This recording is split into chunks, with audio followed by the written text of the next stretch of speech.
The Roman military machine, arguably the most sophisticated fighting force of the ancient world, maintained meticulous records of its legions, their movements, victories, and personnel. Yet scattered throughout the empire's vast chronology lie gaps, mysterious absences where entire legions simply vanish from historical documentation without explanation. These disappearances represent one of the most intriguing puzzles in military history, challenging our understanding of Roman administrative efficiency and revealing the limitations of ancient record-keeping systems. The phenomenon of lost legions extends far beyond popular culture's fascination with the IX Hispana.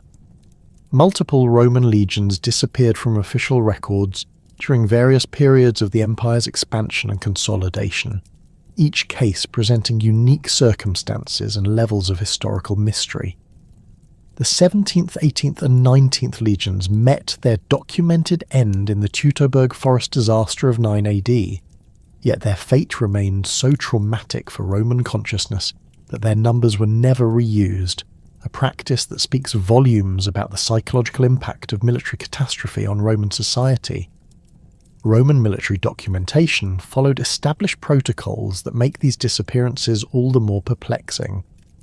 The empire maintained detailed records through various administrative channels: the Acta Diurna, military diplomas issued to retiring veterans, unit rosters maintained by legion commanders, and correspondence between provincial governors and Rome. Additionally, legions left physical traces through inscriptions on tombstones, building projects, and dedication stones scattered across their operational territories. The systematic nature of Roman bureaucracy makes the sudden absence of documentation particularly striking when it occurs. The IX Hispana presents perhaps the most compelling case study in legionary disappearance. This unit possessed a distinguished service record spanning over a century, with documented participation in campaigns from Britain to the Rhine frontier. Epigraphic evidence places the legion in York during the early 2nd century AD, where they constructed fortress walls and maintained garrison duties.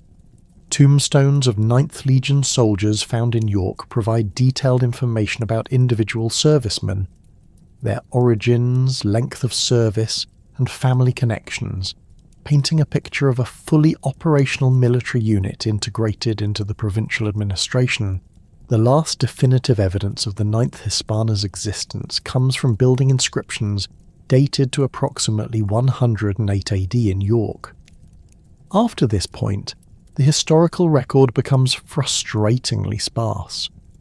No discharge diplomas exist for 9th Legion veterans beyond this date, despite the Roman practice of issuing these bronze documents to every soldier completing his 25-year service term. The absence of such diplomas becomes statistically significant when considering that hundreds of these documents survive for other contemporary legions. Archaeological investigations in York have revealed extensive remains of the 9th Legion's fortress, including barracks, administrative buildings, and workshop areas. The fortress shows signs of continued occupation and renovation projects extending into the 2nd century, suggesting the Legion maintained a significant presence in the city. However, the archaeological record also indicates a gradual transition in the fortress's use, with evidence suggesting other military units eventually occupied the site. The 17th, 18th and 19th Legions represent a different category of disappearance.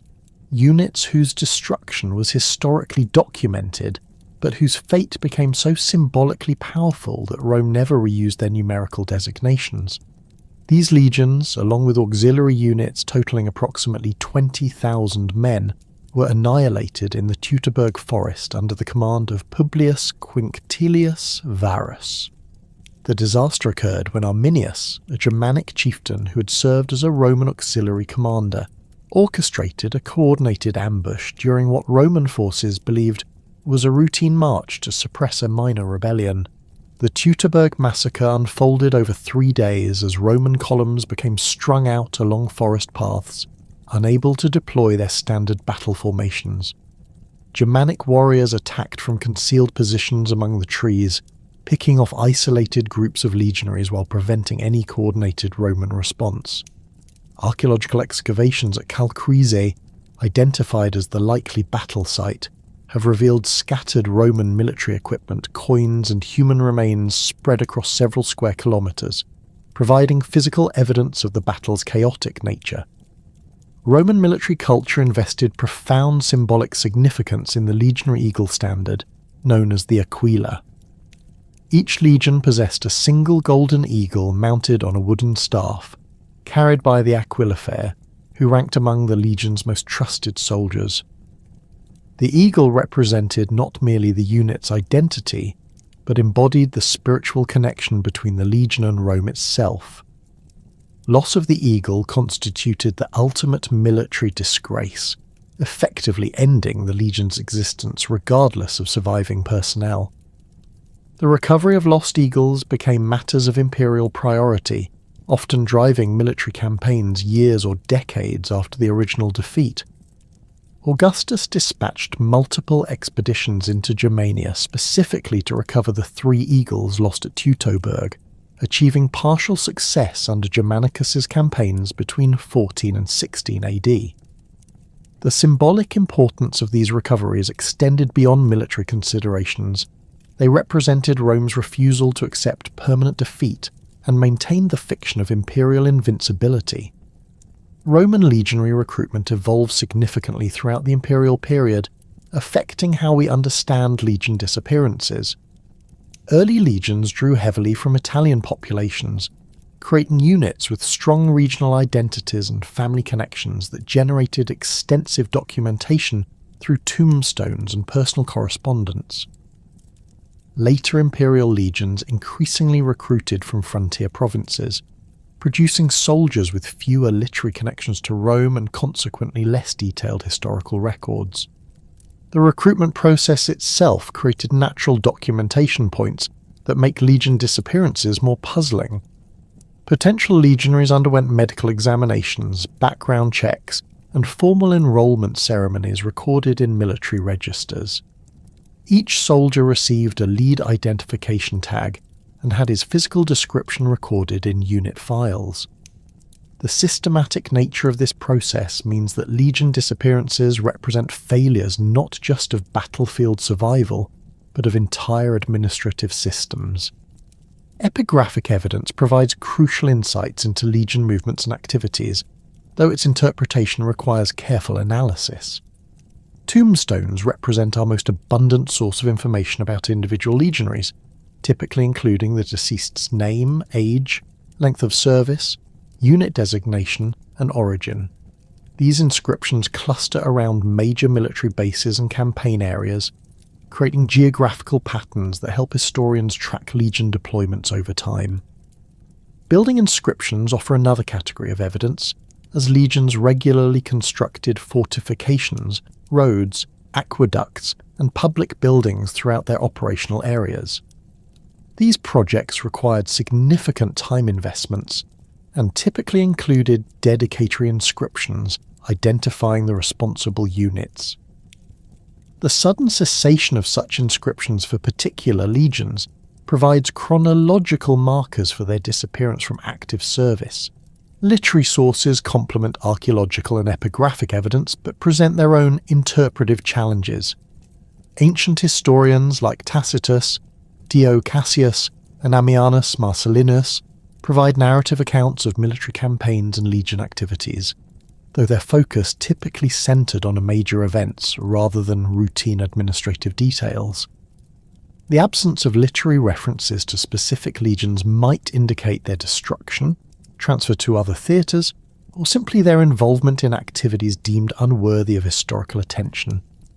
Military diplomas represent perhaps the most reliable form of evidence for legion existence, as these bronze documents were issued systematically to retiring veterans and provide precise dating through consular years. The diplomas list all military units serving in specific provinces at the time of issuance, creating snapshots of Roman military organisation. When legions disappear from diploma records without explanation, it suggests either their destruction or transfer to provinces for which fewer diplomas survive. The administrative complexity of the Roman military system makes legion disappearances all the more remarkable. Each legion maintained extensive support networks, including auxiliary units, supply trains, medical personnel, and civilian contractors. The disappearance of an entire legion would have affected hundreds of subsidiary personnel and created administrative challenges requiring documentation and reorganization. The absence of such administrative records suggests either systematic record destruction or catastrophic events that eliminated entire military communities.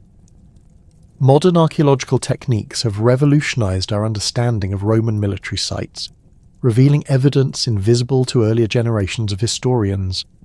Ground-penetrating radar, aerial photography, and systematic excavation have identified previously unknown military installations and provided detailed information about legion activities.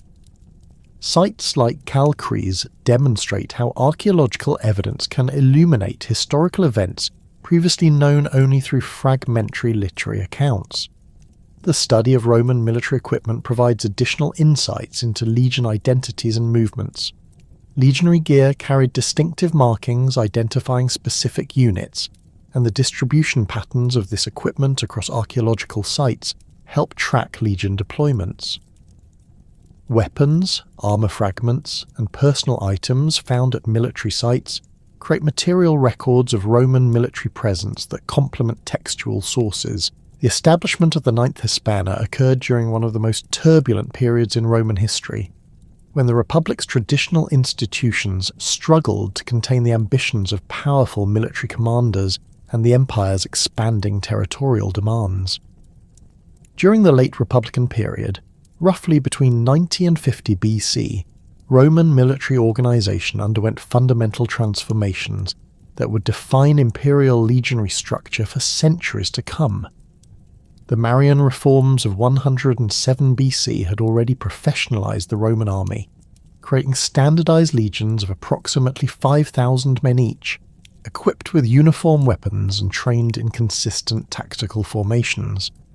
The 9th Legion's precise founding date remains obscured by the incomplete nature of late Republican military records, but epigraphic evidence and literary references suggest its establishment occurred sometime during the 80s BC, possibly during Sulla's reorganization of Roman forces following his civil war victory.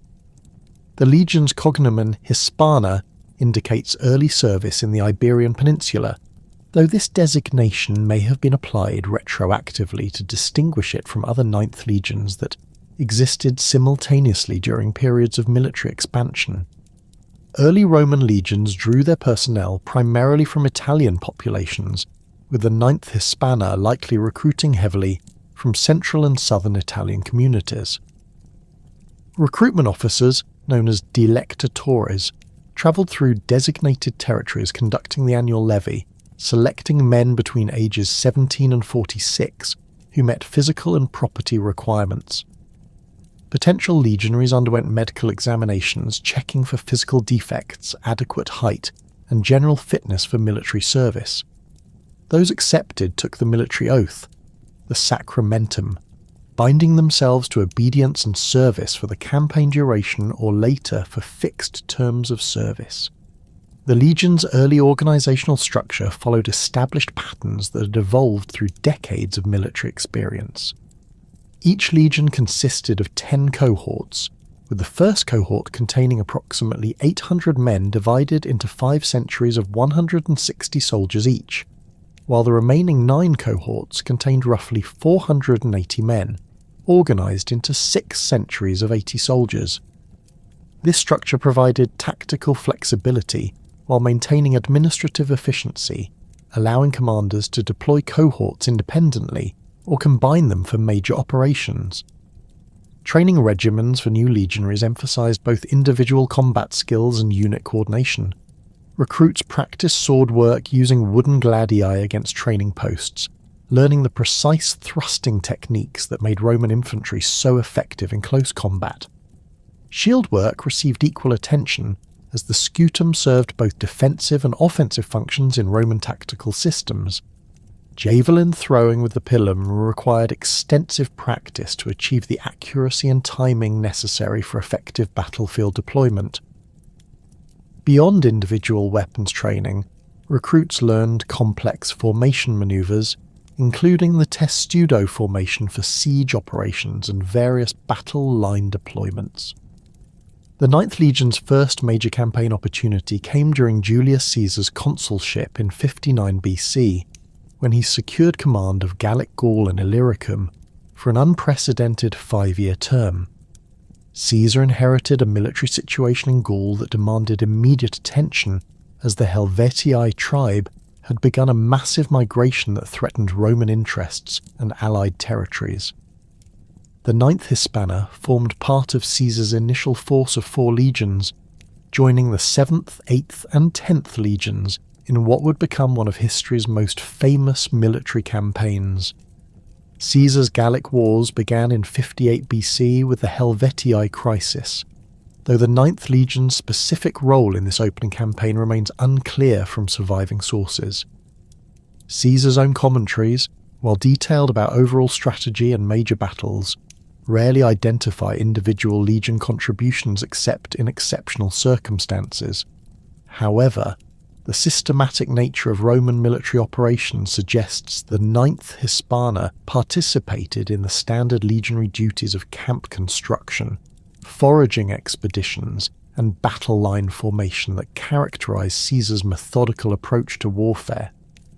The legion's service during the Gallic Wars exposed it to diverse combat environments and enemy tactics that would prove invaluable in later campaigns. Gallic warfare differed significantly from Mediterranean conflicts, featuring heavily forested terrain, unpredictable weather conditions, and tribal opponents who employed guerrilla tactics, alongside conventional battle formations. Celtic warriors typically fought with long swords and large shields, relying on individual prowess and intimidating war cries rather than the disciplined formations favoured by Roman forces.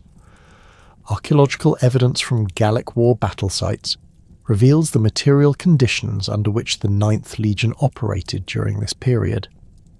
Excavations at locations like Alesia have uncovered Roman military equipment including pilum heads, belt fittings, and tool fragments that illustrate the practical aspects of legionary life during extended campaigns.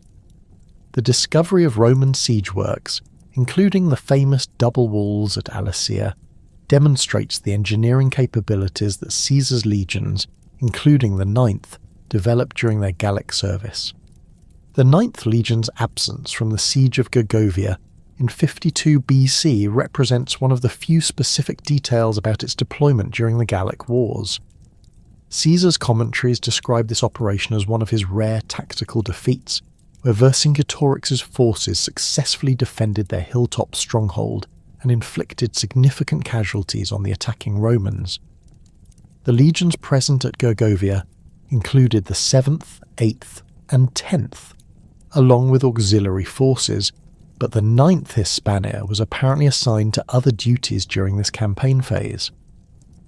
The reasons for the 9th Legion's absence from Gergovia likely relate to Caesar's strategic deployment patterns throughout Gaul. Roman commanders typically maintained reserve forces or assigned legions to secure supply lines, guard conquered territories, or conduct parallel operations while major sieges proceeded. Does the 9th of May have been stationed to protect Caesar's communications with Roman territory, or assigned to contain other Gallic tribes who might have exploited Roman concentration at Gergovia? During the climactic campaign of 52 BC, culminating in the siege of Alesia, the 9th Legion almost certainly participated in one of antiquity's most famous military operations. The siege involved constructing elaborate fortifications surrounding the hilltop stronghold, while simultaneously building outer works to protect against a Gallic relief army. This double wall system required enormous labour investments from Caesar's legions, with soldiers working in shifts to complete the extensive earthworks, palisades, and defensive obstacles. The Alesia siege demonstrated Roman engineering capabilities at their peak, with legionaries constructing approximately 11 miles of inner walls and 13 miles of outer fortifications. These works included wooden stakes, concealed pits with sharpened stakes, and iron spikes designed to channel enemy attacks into predetermined killing zones. The 9th Legion's participation in this construction project would have provided invaluable experience in siege warfare techniques that proved useful in later campaigns. Following the conclusion of the Gallic Wars in 50 BC, the 9th Legion faced the transition from provincial campaigning to the civil war that would reshape the Roman world. Caesar's crossing of the Rubicon in 49 BC marked the beginning of armed conflict between his forces and those of Pompey the Great, supported by the Roman Senate. The 9th Hispana's loyalty to Caesar during this crisis reflected the personal bonds that had developed between the commander and his veteran legions during 8 years of continuous campaigning in Gaul. The Civil War period presents particular challenges for tracking the 9th Legion's movements and activities, as contemporary sources focus primarily on major battles and political developments rather than individual unit deployments. Caesar's own account of the Civil War, while detailed about strategic considerations, provides limited information about specific legion assignments except during major engagements. Later historical sources, including Plutarch and Appian, offer additional perspectives but often lack the tactical detail necessary to trace individual legion activities. The Battle of Dyrrhachium in 48 BC represents one potential engagement involving the 9th Legion, though definitive evidence remains elusive. This encounter, where Pompey's forces successfully defended their coastal position against Caesar's assault, resulted in one of Caesar's few tactical defeats during the Civil War. The battle involved complex maneuvering around Pompey's fortified camp, with Caesar's legions attempting to break through defensive positions while under pressure from both the defenders and approaching relief forces. Archaeological investigations near modern Durrës, Albania, have revealed traces of Roman military activity consistent with the Dyrrhachium campaign, including camp remains and scattered military equipment. However, identifying specific legion participation from these material remains proves extremely difficult, as Roman military equipment was largely standardized across units by this period. The discovery of lead sling bullets inscribed with various messages, including propaganda slogans and unit identifications, provides some insight into the forces present, though none specifically mention the 9th Legion.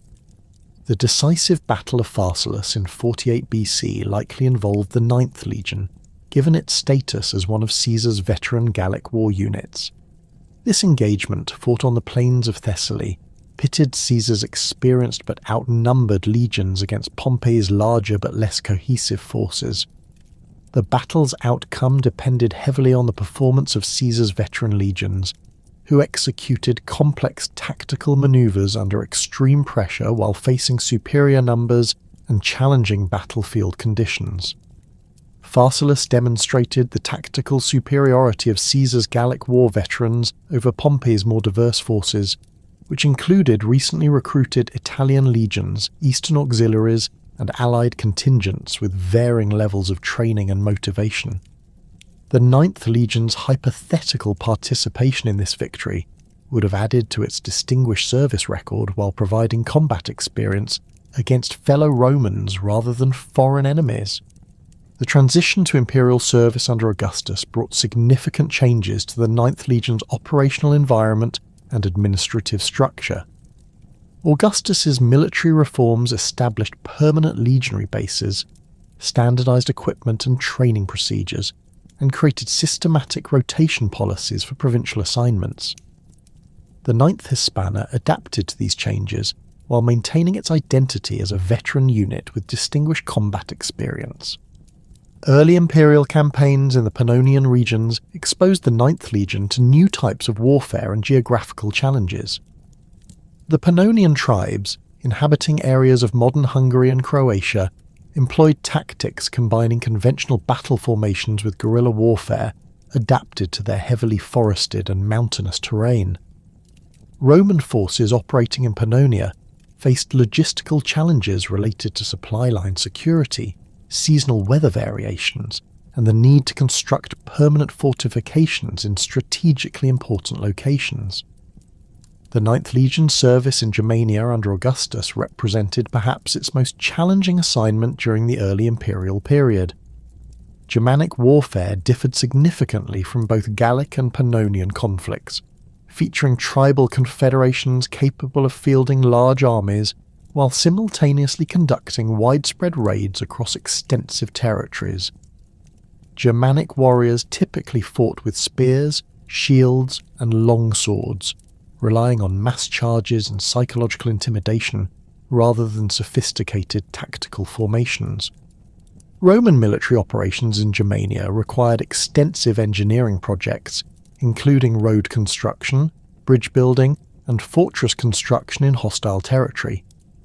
The Ninth Legion's engineering capabilities, developed during the Gallic Wars, proved essential for these infrastructure projects that enabled Roman forces to maintain permanent presence east of the Rhine. These construction projects also provided opportunities for peaceful interaction with Germanic populations, as Roman military bases often became centres of trade and cultural exchange.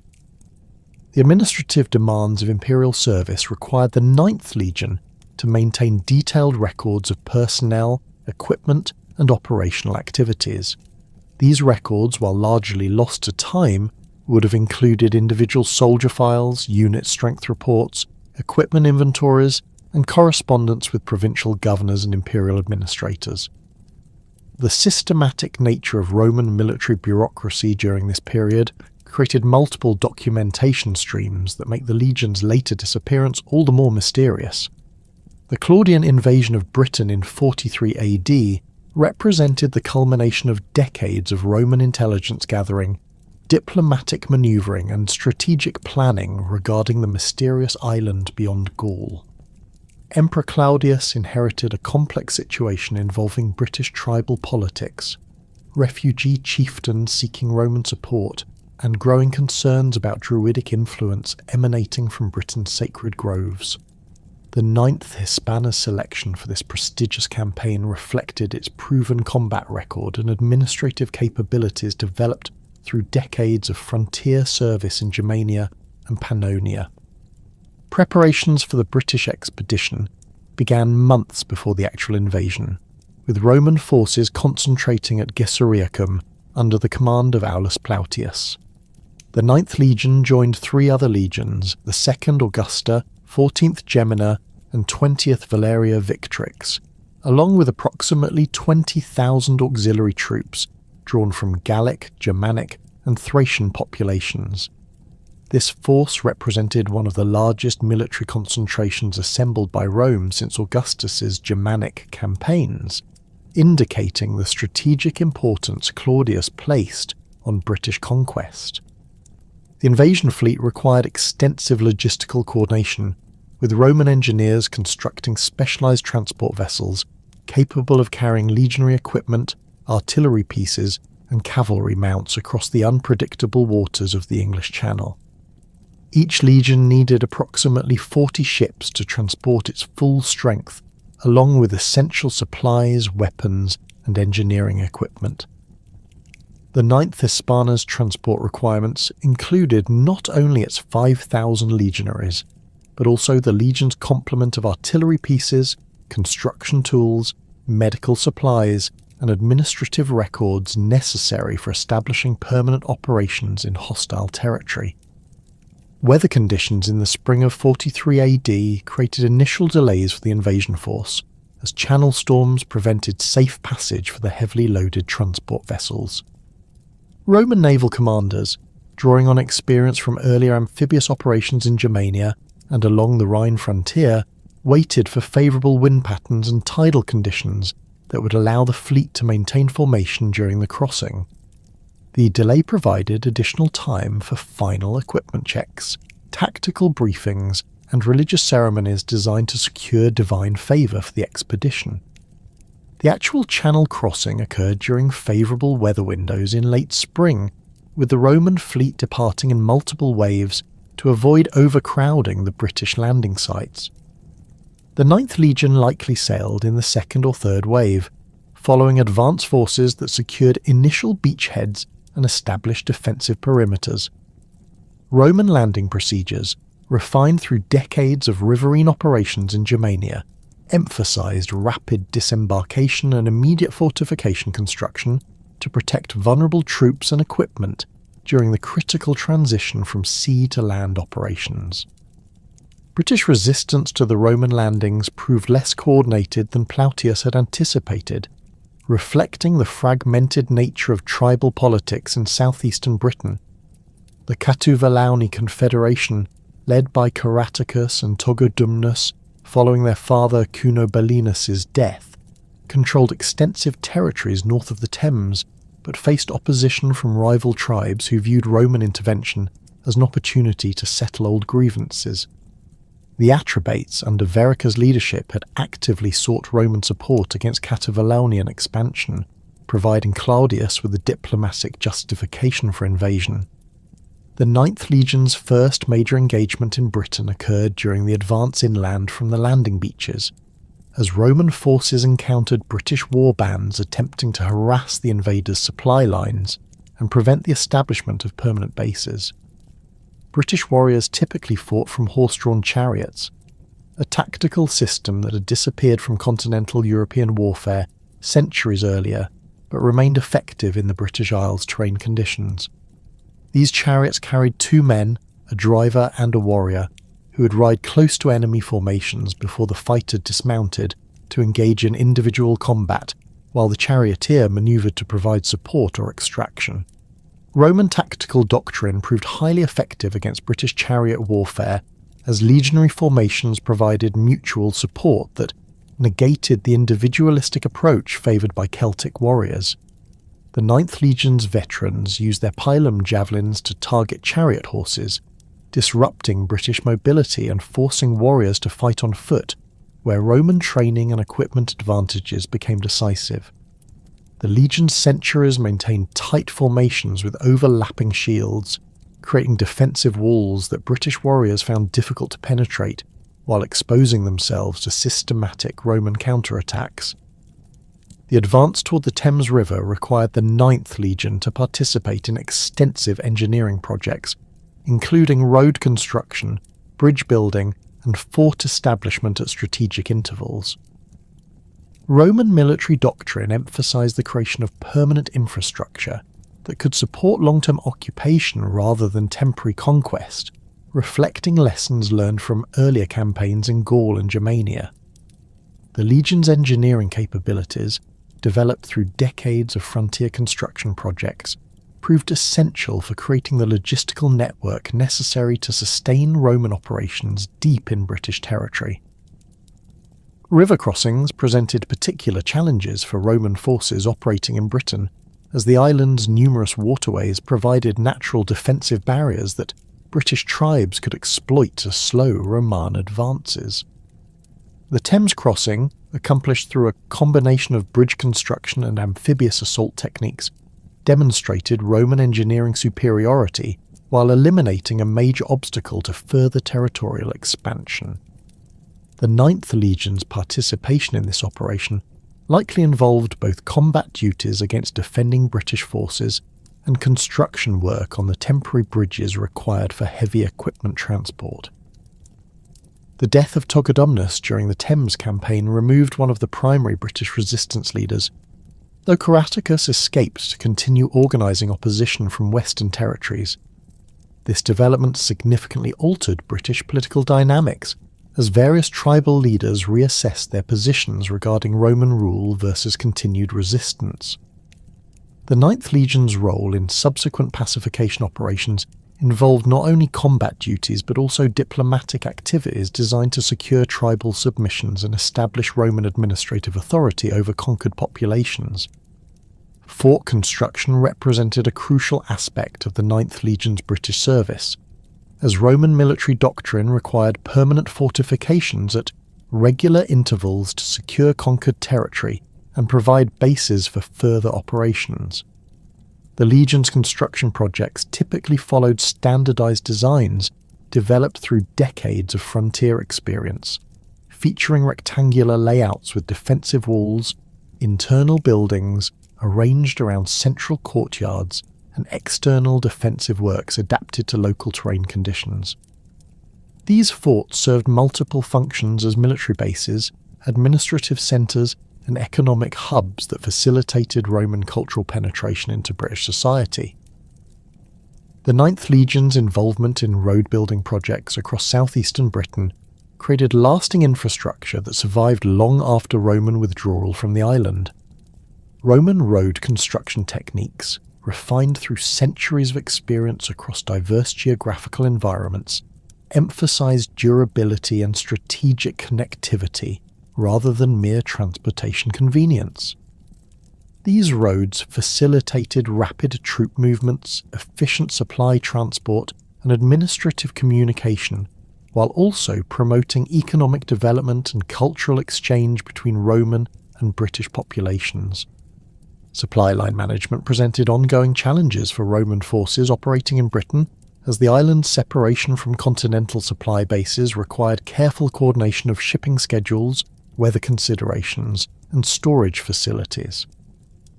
The 9th Legion's logistical requirements included not only food and basic supplies, but also replacement equipment, medical supplies, and construction materials necessary for ongoing fort-building projects.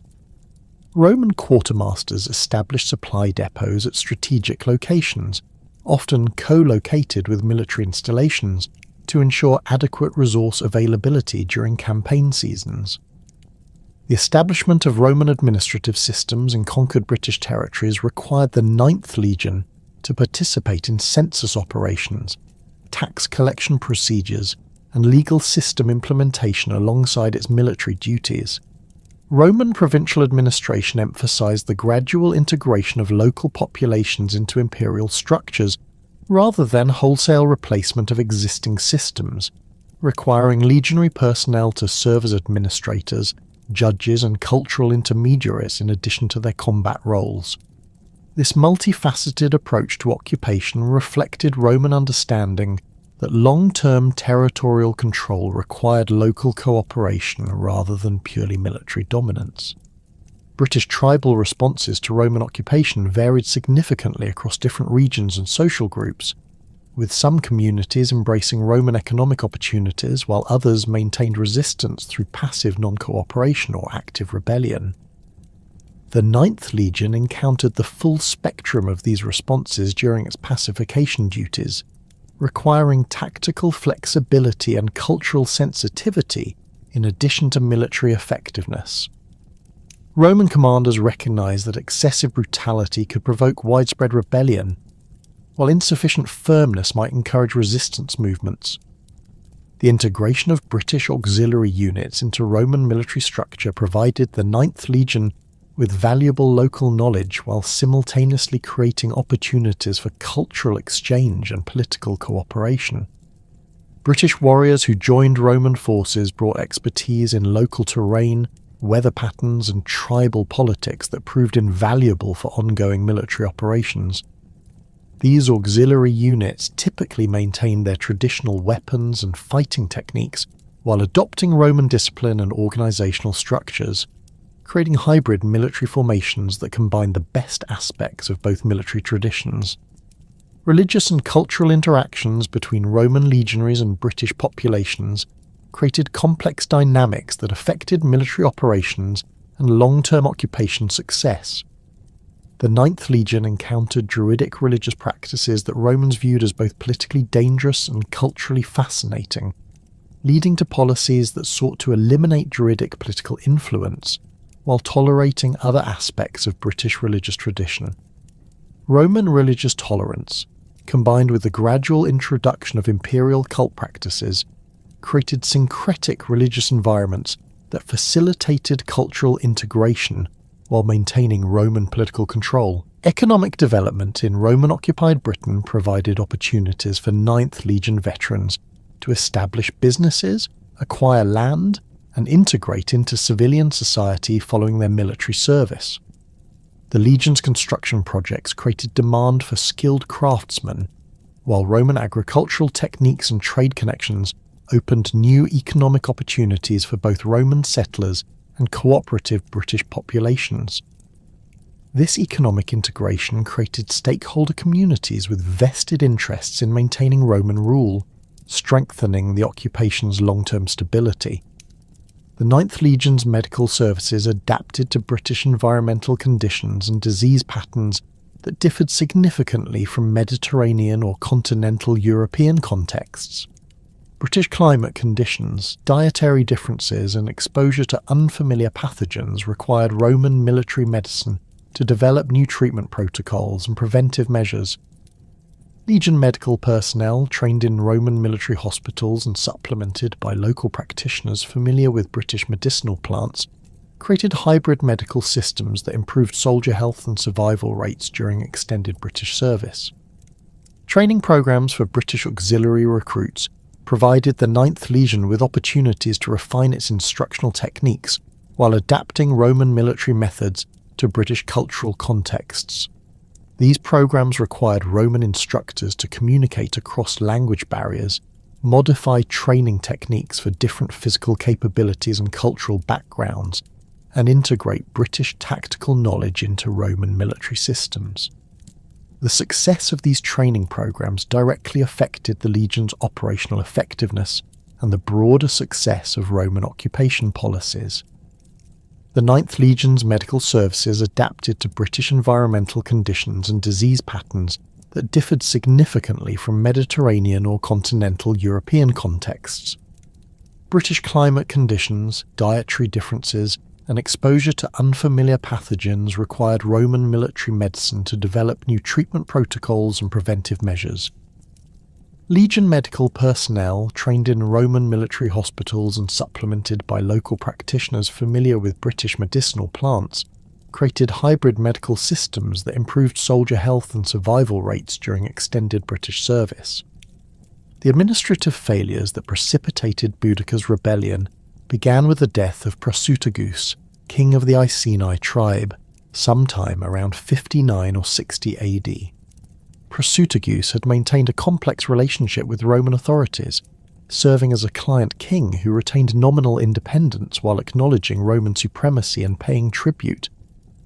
His kingdom encompassed modern Norfolk and parts of Suffolk and Cambridgeshire, territories rich in agricultural resources and strategically positioned along important trade routes, connecting southeastern Britain with continental markets.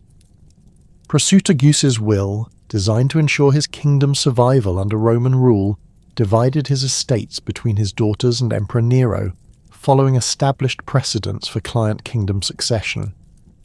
This arrangement reflected common Roman practice for managing buffer territories, where local rulers maintained internal authority while Rome controlled external relations and military affairs.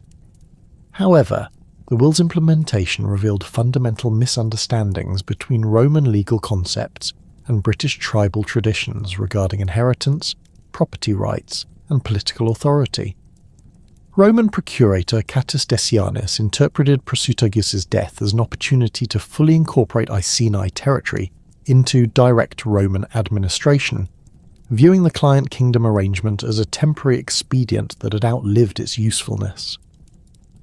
Decianus dispatched teams of Roman officials, supported by military detachments, to conduct comprehensive property assessments and implement immediate administrative changes throughout Iceni territory. These officials treated the kingdom as conquered territory, rather than an allied state transitioning to Roman rule, ignoring established agreements and traditional British legal practices. The Roman assessment teams systematically catalogued Iceni property, livestock, and agricultural resources, while identifying potential tax revenues and tribute obligations. Their methods reflected standard Roman administrative procedures developed for conquered territories, emphasizing comprehensive documentation and immediate revenue generation rather than gradual integration of existing systems. Roman officials confiscated lands designated for imperial inheritance, while demanding detailed inventories of remaining tribal assets, creating widespread anxiety among Iceni nobles who feared complete dispossession. Boudicca's personal humiliation at Roman hands became the symbolic catalyst for broader tribal grievances against Roman rule. Roman officials, treating her as a conquered enemy rather than an allied ruler's widow, subjected her to physical punishment including flogging, while her daughters suffered sexual assault from Roman soldiers or officials. These actions violated fundamental principles of Roman diplomatic protocol regarding allied rulers and their families, suggesting either deliberate provocation or catastrophic misunderstanding of established imperial policies. The treatment of Iceni nobles paralleled Boudicca's humiliation, as Roman officials confiscated properties, demanded immediate debt payments, and imposed punitive taxation levels that exceeded standard provincial rates. Many nobles found themselves stripped of traditional privileges and reduced to effective slavery through debt bondage, as Roman creditors called in loans that had been extended during the Client Kingdom period. These financial pressures created widespread resentment among the tribal elite who had previously cooperated with the Roman authorities. Centurions and Roman soldiers stationed in Iceni territory participated in systematic looting of tribal properties, treating the kingdom as conquered territory, subject to traditional military plunder rights. Soldiers confiscated livestock, agricultural products, and valuable goods while demanding free accommodation and services from Iceni households. This behaviour violated established protocols for Roman forces operating in allied territories and created hostile relationships between occupying troops and local populations. The broader context of Roman financial demands across Britain intensified Iceni grievances and encouraged other tribes to support rebellion.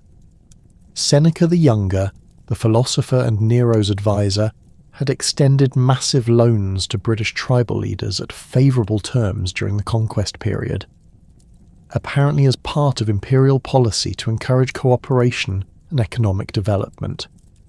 However, Seneca suddenly demanded immediate repayment of these loans, creating financial crises for tribal leaders across southeastern Britain who lacked liquid assets to meet their obligations.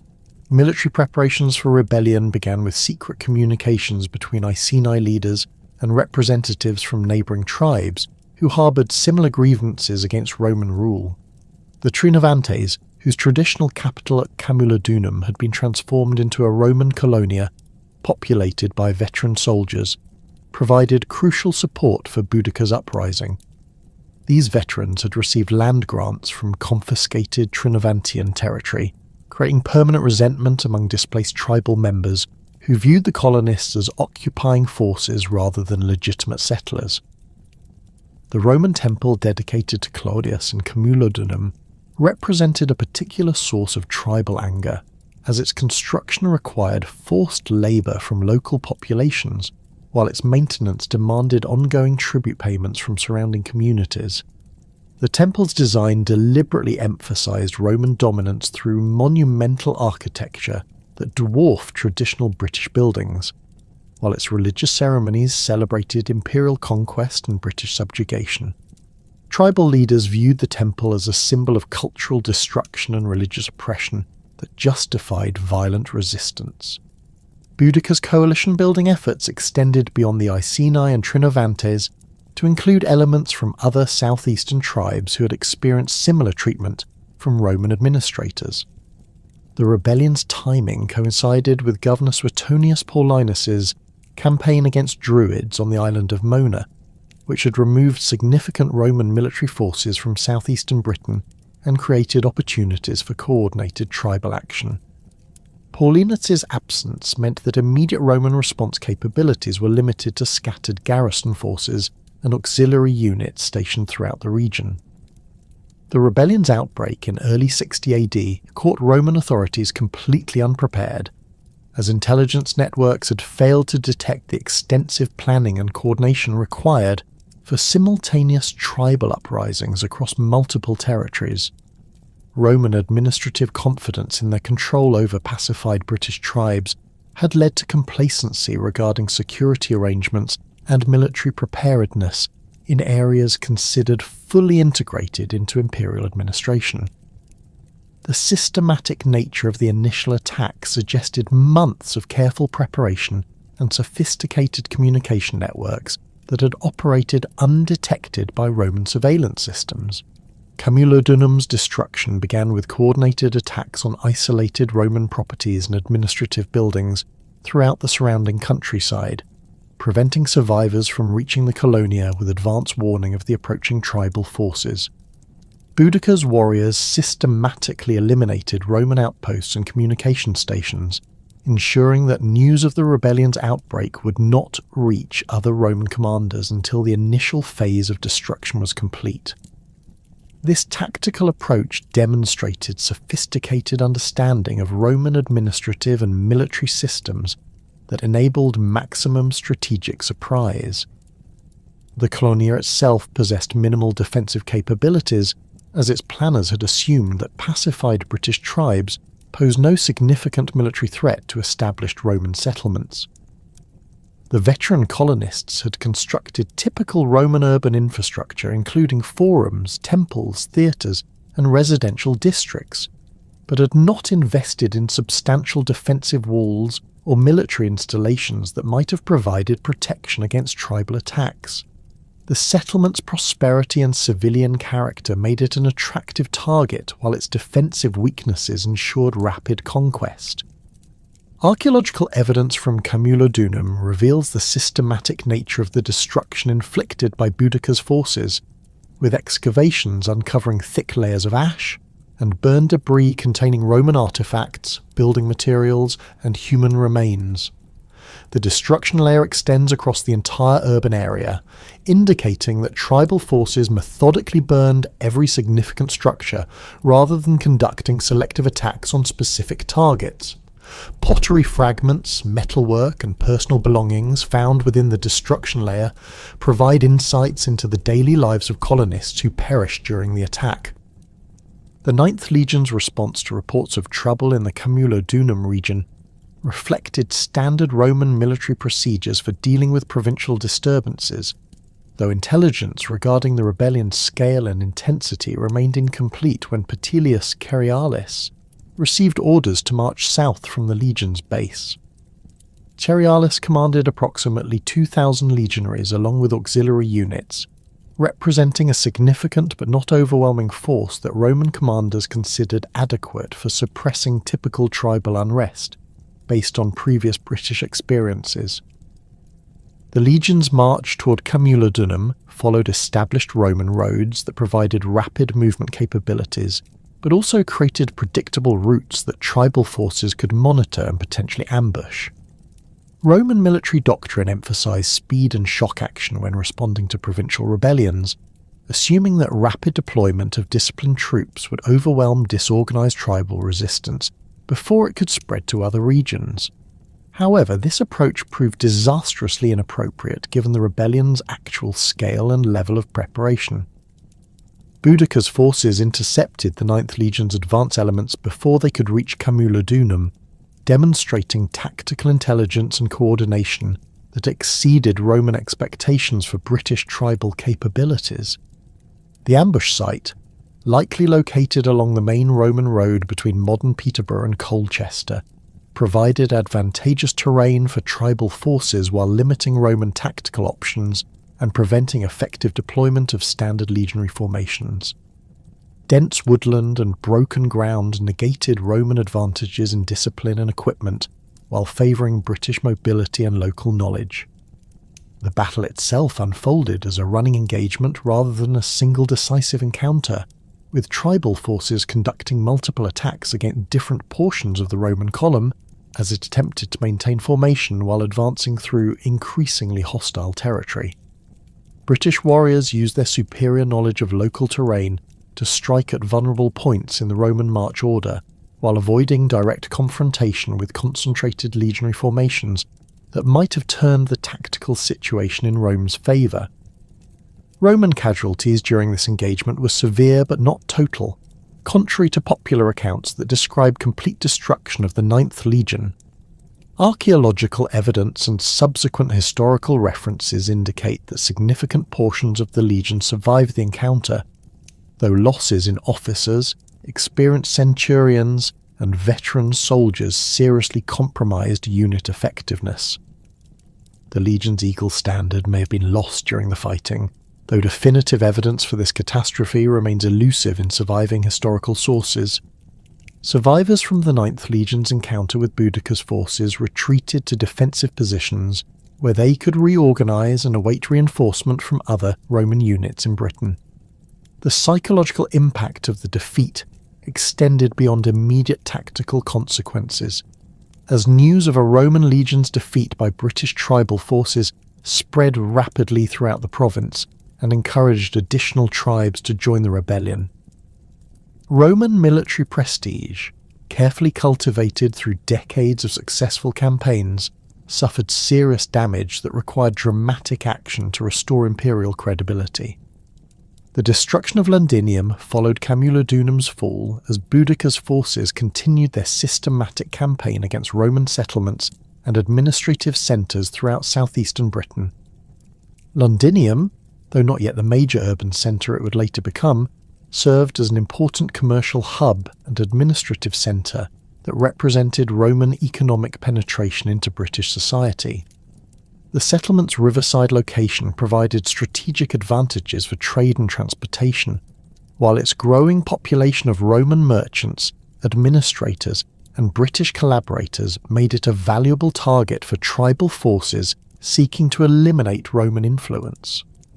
Londinium's destruction proved even more thorough than Camulodunum's, as archaeological excavations have revealed extensive burning layers containing Roman artefacts, building materials, and evidence of systematic demolition. The settlement's commercial districts, administrative buildings, and residential areas all show evidence of deliberate destruction rather than mere looting, suggesting that Boudicca's forces intended to eliminate Roman presence entirely rather than simply acquire plunder. The discovery of human skulls in the River Walbrook, apparently deposited during this period, provides grim evidence of the massacre that accompanied the city's destruction. Verulamium's fate paralleled that of the other Roman settlements, though its status as a municipium populated primarily by Romanized Britons rather than Roman colonists created different dynamics during the rebellion. The city's British population had adopted Roman urban planning, architectural styles, and administrative systems while maintaining elements of traditional tribal culture, creating a hybrid society that represented successful Roman cultural integration. However, this Romanization made Verulamium's inhabitants targets for tribal forces who viewed cultural assimilation as betrayal of British traditions and identity. The reconstruction of the 9th Hispana following its devastating encounter with Boudicca's forces required extensive reorganization and reinforcement that fundamentally altered the legion's composition and capabilities. Emergency replacements arrived from continental legions, particularly from Rhine frontier units that possessed experience in similar tribal warfare conditions. These reinforcements brought different training backgrounds, equipment variations, and tactical approaches that needed integration with surviving 9th Legion personnel who retained institutional knowledge and unit traditions despite their recent traumatic experiences. Gnaeus Julius Agricola's appointment as governor of Britain in 77 AD marked the beginning of systematic Roman expansion into the northern territories that would test the reconstituted 9th Legion's effectiveness against entirely new forms of warfare. Agricola inherited a province where Roman control remained tenuous beyond the initial conquest territories, with large areas of Wales and virtually all of Scotland remaining outside direct Roman administration. His mandate from Emperor Vespasian emphasised consolidation of existing gains while exploring opportunities for further territorial expansion that might provide strategic advantages and economic benefits. Agricola's strategic assessment of Britain identified the northern territories as both a potential threat and an opportunity for Roman expansion.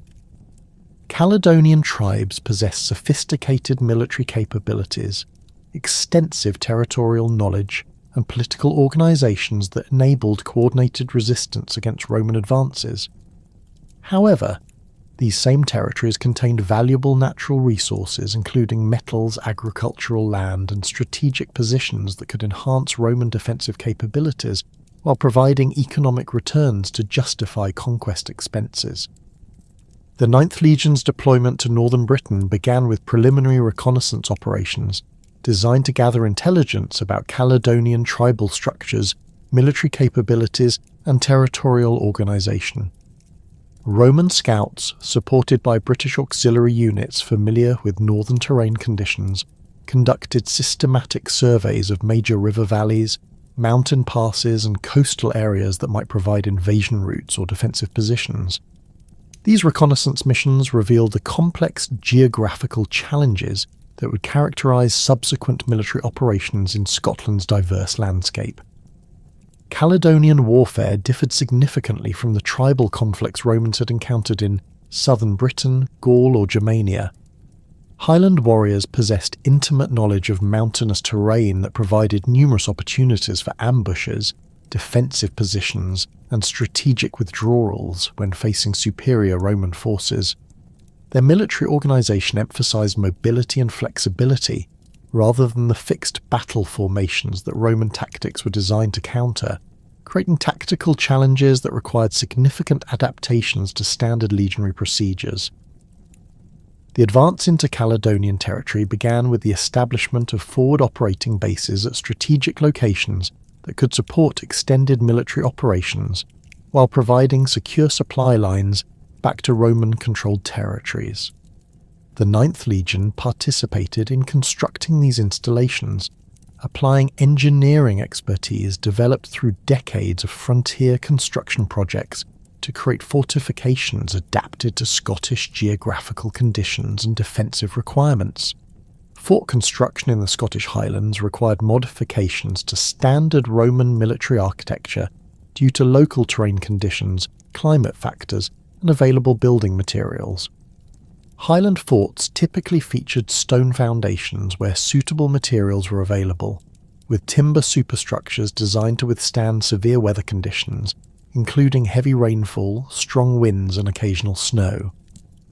The 9th Legion's construction teams adapted traditional Roman engineering techniques to work with local stone types, timber species, and terrain features that differed significantly from Mediterranean or continental European environments. Supply line management presented unprecedented challenges for Roman forces operating in the Scottish Highlands, as the mountainous terrain limited transportation options while extending distances between supply bases and forward positions. The 9th Legion's logistical requirements included not only standard military supplies, but also specialised equipment for mountain warfare, additional medical supplies for treating altitude-related conditions, and construction materials for ongoing fortification projects in remote locations. Roman engineers accompanying the 9th Legion developed innovative solutions for highland transportation challenges, including improved road construction techniques adapted to steep gradients and unstable soil conditions. These roads required extensive drainage systems to handle heavy rainfall, reinforced foundations to prevent erosion, and strategic placement to minimize exposure to potential ambush sites while maintaining reasonable gradients for supply wagons and artillery transport. The establishment of the Gasque Ridge frontier represented one of the most ambitious Roman engineering projects in Britain, creating a defensive line that predated Hadrian's Wall by several decades, while demonstrating Roman capabilities for large-scale military construction in challenging terrain. The 9th Legion's participation in this project involved both construction duties and garrison responsibilities at strategic watchtowers and forts along the defensive line. Gasque Ridge fortifications followed a systematic design that maximised defensive capabilities while minimising construction requirements and garrison needs.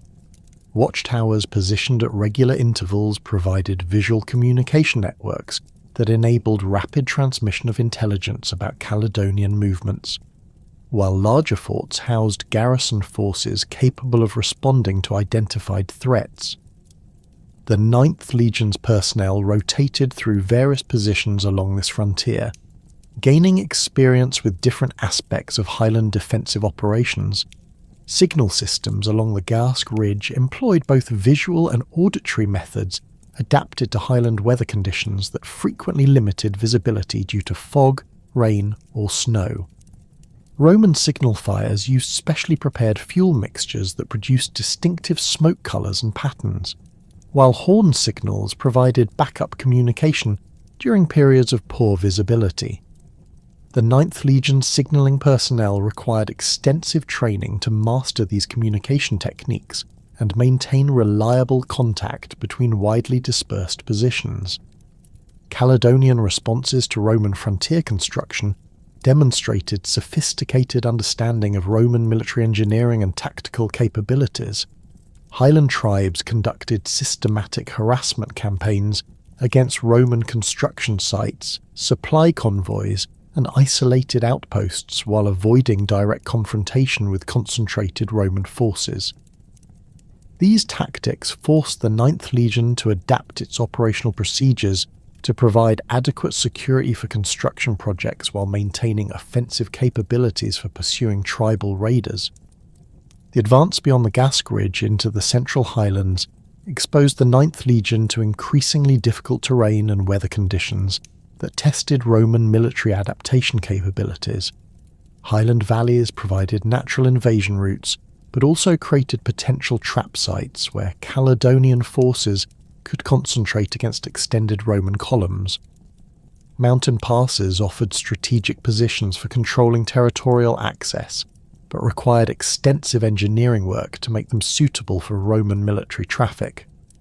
Roman tactical adaptations for Highland warfare emphasized smaller unit operations that could respond effectively to tribal harassment while maintaining coordination with larger formations when circumstances permitted.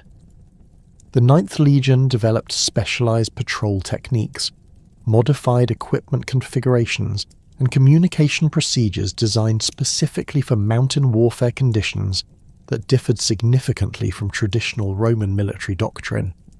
Weather conditions in the Scottish Highlands created operational challenges that Roman forces had rarely encountered in previous campaigns. Persistent rainfall made road maintenance a constant concern while creating health problems for soldiers accustomed to drier climates. Temperature variations between valley floors and mountain elevations required flexible clothing and equipment systems, while shortened daylight hours during winter months limited operational windows for military activities. Caledonian military organisation reflected sophisticated adaptation to Highland geographical conditions, with tribal confederations capable of coordinating large-scale operations while maintaining flexibility for local defensive actions. Highland warriors possessed superior knowledge of local terrain features, weather patterns, and seasonal conditions that provided significant tactical advantages over Roman forces operating in unfamiliar territory. The Battle of Mons Graupius in 83 AD represented the climactic encounter between Roman forces and the largest Caledonian army assembled during Agricola's campaigns. The 9th Legion's participation in this engagement demonstrated both the effectiveness of Roman tactical adaptations and the limitations of conventional military operations in highland terrain conditions. Tacitus's account of the battle, while providing valuable insights into Roman tactical approaches, reflects literary conventions that may obscure specific details about individual legion contributions. Caledonian forces at Mons Graupius employed defensive positions on elevated terrain that maximised their numerical advantages while limiting Roman tactical options.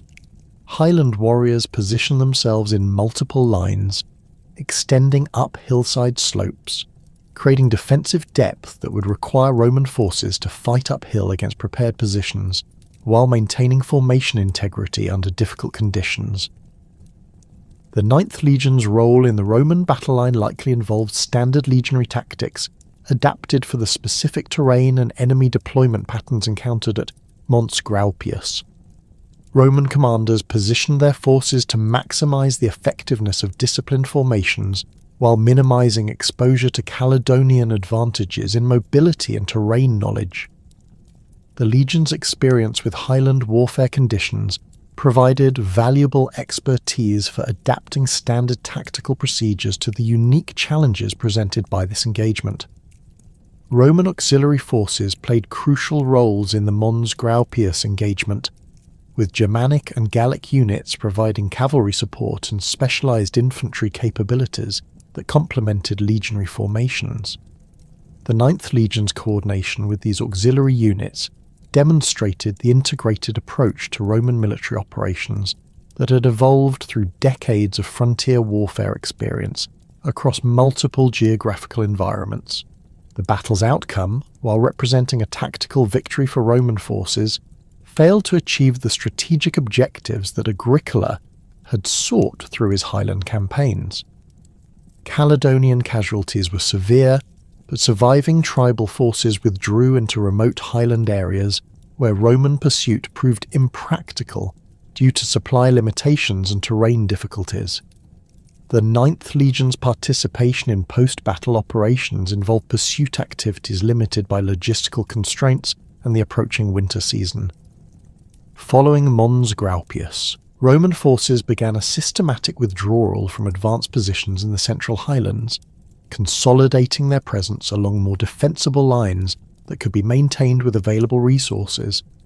The 9th Legion participated in this strategic redeployment, dismantling forward installations and relocating equipment and personnel to positions that offered better long-term sustainability. The withdrawal from Caledonian territories reflected broader strategic considerations within the Roman Empire, as military resources were needed for campaigns along the Danube frontier and other threatened areas. Emperor Domitian's recall of forces from Britain demonstrated the competing priorities that affected Roman military deployment decisions and the practical limitations of simultaneous expansion in multiple directions. Roman fort abandonment procedures during the Highland withdrawal followed systematic protocols designed to deny useful materials and intelligence to Caledonian forces while maximising the recovery of valuable equipment and supplies. The 9th Legion's engineering personnel supervised demolition activities that rendered abandoned installations unusable, while ensuring that sensitive military information did not fall into tribal hands. The consolidation of Roman positions along the southern edges of the Highlands established defensive lines that would influence British military geography for decades. These positions provided bases for future operations, while creating buffer zones that limited Caledonian raiding capabilities against Roman-controlled territories. The 9th Legion's garrison duties along these consolidated frontiers involved both defensive responsibilities and preparation for potential future campaigns. Highland warfare experience gained during Agricola's campaigns provided the 9th Legion with specialised knowledge and tactical capabilities that distinguished it from other Roman legions operating in more conventional terrain. This expertise would prove valuable for subsequent frontier operations, though the specific applications of Highland warfare techniques remain limited to geographical areas with similar conditions. The economic costs of Highland operations exceeded the immediate benefits derived from territorial conquest, reflecting the practical limitations of Roman expansion into marginal territories with limited economic potential. The 9th Legion's service in these campaigns demonstrated Roman military capabilities while highlighting the strategic challenges associated with extending imperial control into areas where costs exceeded benefits. Caledonian resistance continued after the Roman withdrawal, with tribal forces conducting raids against Roman positions and allied territories that required ongoing military responses. The 9th Legion's involvement in these defensive operations provided continuous combat experience while maintaining pressure on tribal forces that might otherwise have organised larger-scale attacks against Roman interests. The long-term impact of the Highland campaigns on the 9th Legion's development included enhanced engineering capabilities, improved tactical flexibility, and specialised knowledge of mountain warfare that would influence the unit's subsequent service assignments. These experiences prepared the Legion for similar challenges in other frontier regions, while contributing to the broader development of Roman military doctrine for operations in difficult terrain. The establishment of the Steingert frontier system represented a fundamental shift in Roman strategic thinking about northern Britain, moving away from the aggressive expansion policies of Agricola toward a more defensive approach that emphasised territorial consolidation and economic development. This linear frontier, stretching approximately 84 miles from Carlisle in the west to Corbridge in the east, created the first systematic attempt to control movement between Roman Britain and the unconquered territories beyond. The IX Hispana played a crucial role in developing this frontier system, contributing both military expertise and engineering capabilities gained through decades of construction experience across various challenging terrains. The Stainget itself consisted of a military road connecting a series of forts positioned at strategic intervals, typically 8 to 12 miles apart, creating a network of mutually supporting installations capable of coordinating defensive operations across the entire frontier length. Roman engineers selected fort locations based on careful analysis of local terrain features, water availability, strategic visibility, and proximity to existing transportation networks.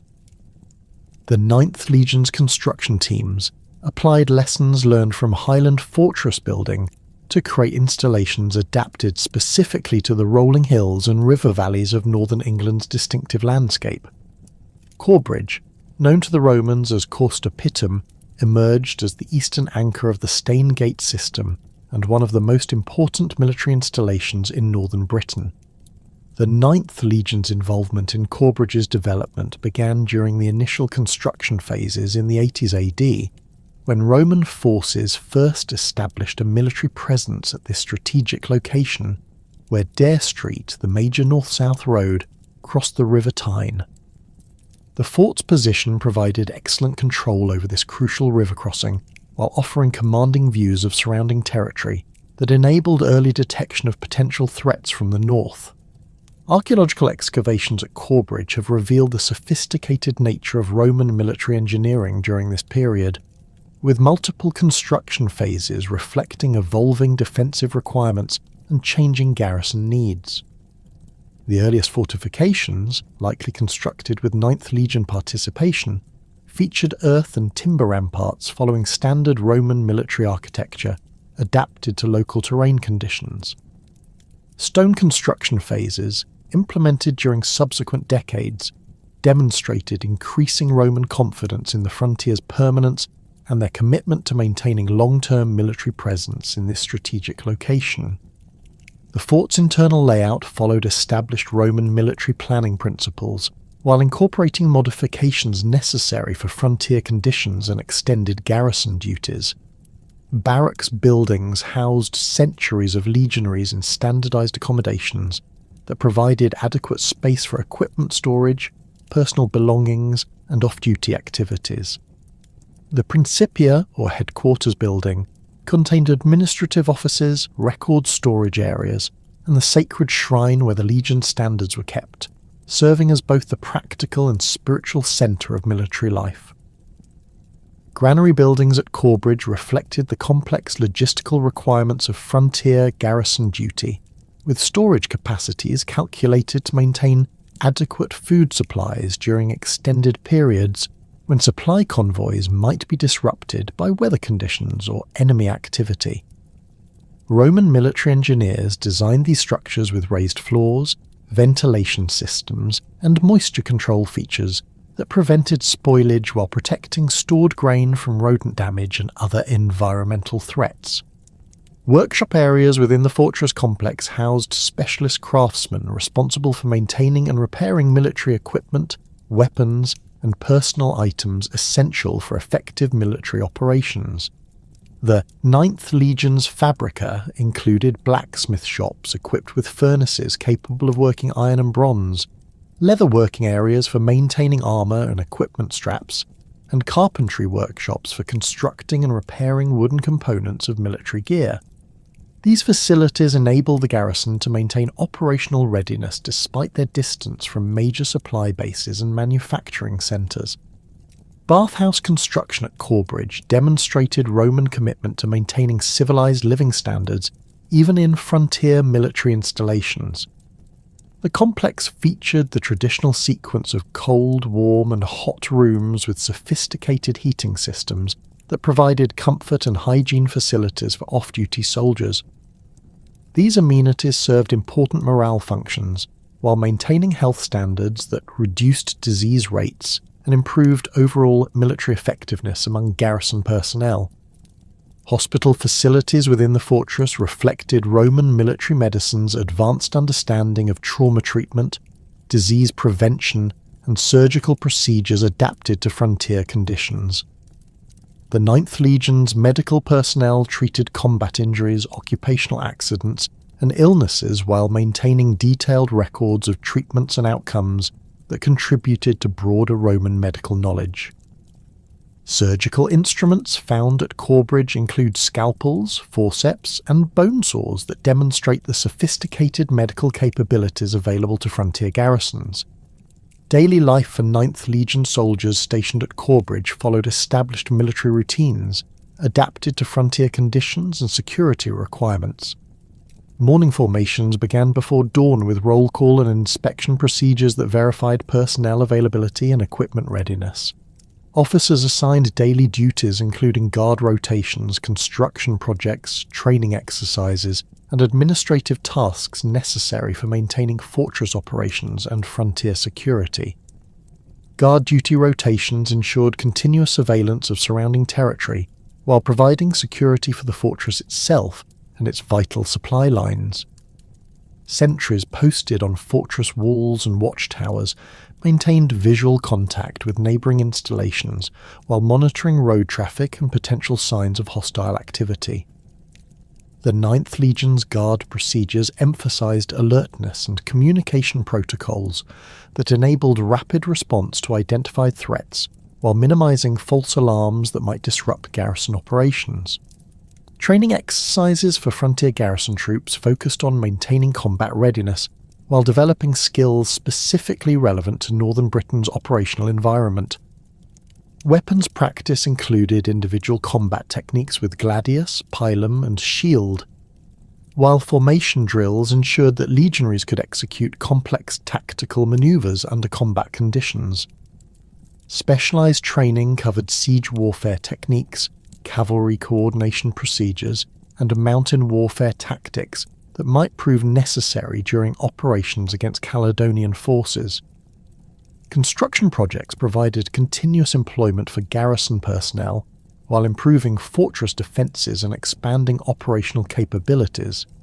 The 9th Legion's construction teams worked on upgrading fortifications, expanding storage facilities, improving road networks, and maintaining water supply systems essential for sustained operations. These projects required coordination between military engineers, specialist craftsmen, and general labourers drawn from the Legion's ranks.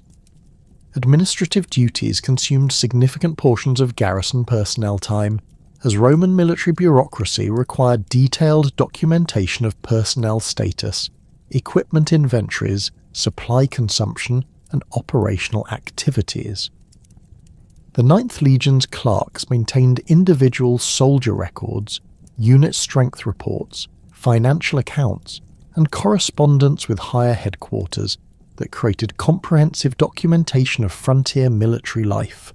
Interactions between 9th Legion personnel and local British populations created complex relationships that influenced both military effectiveness and regional stability. Roman soldiers stationed at Corbridge encountered British civilians through official duties including tax collection, legal proceedings, and trade regulation, while informal contacts developed through commercial transactions, social activities, and romantic relationships that often led to marriages and family formation. Local British communities adapted to Roman military presence through economic opportunities created by garrison, demand for goods and services. Civilian settlements, known as vici, developed around major military installations to provide soldiers with amenities unavailable within fortress walls. These communities included taverns, shops, craftsmen's workshops, and entertainment facilities that served both military and civilian populations while creating economic networks that extended Roman influence beyond direct military control.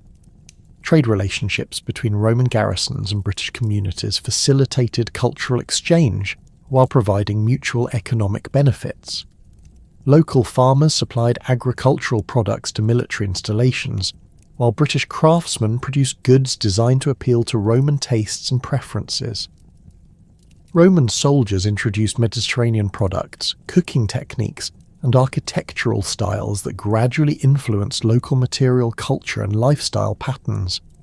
Marriage relationships between Roman soldiers and British women created families with dual cultural identities that served as bridges between Roman and British communities. These unions, while officially discouraged during active military service, became increasingly common during extended frontier deployments, where soldiers established long-term relationships with local women. Children from these relationships often grew up bilingual and bicultural, serving as interpreters and cultural mediators in adult life. Religious practices among 9th Legion personnel reflected the diverse origins of legionary recruits while adapting to British environmental conditions and local spiritual traditions. Roman military religion emphasized official state cults, particularly the worship of Jupiter Optimus Maximus and the imperial cult that celebrated living and deceased emperors. Regimental standards received religious veneration as symbols of unit identity and divine protection, with ceremonies conducted in the Principia's shrine area. Personal religious practices among individual soldiers reflected their diverse geographical origins and cultural backgrounds. Mediterranean recruits maintained devotion to traditional Roman deities, while soldiers from Gallic, Germanic, or British backgrounds often continued worshipping tribal deities alongside official Roman gods. Mithraism gained popularity among military personnel due to its emphasis on masculine virtues, military discipline, and hierarchical organisation that paralleled legionary structure. Local British religious sites near Roman military installations often became centres of religious syncretism where Roman and Celtic deities were worshipped together or identified with each other. Springs, groves, and hilltop locations sacred to British tribes received Roman architectural embellishments while maintaining their traditional spiritual significance. 9th Legion personnel participated in these syncretic religious practices as part of their integration into local communities. Seasonal festivals provided opportunities for cultural exchange between Roman military personnel and British civilian populations. Roman religious calendar celebrations, including Saturnalia and imperial birthday festivals, were adapted to include local participants and incorporate British customs.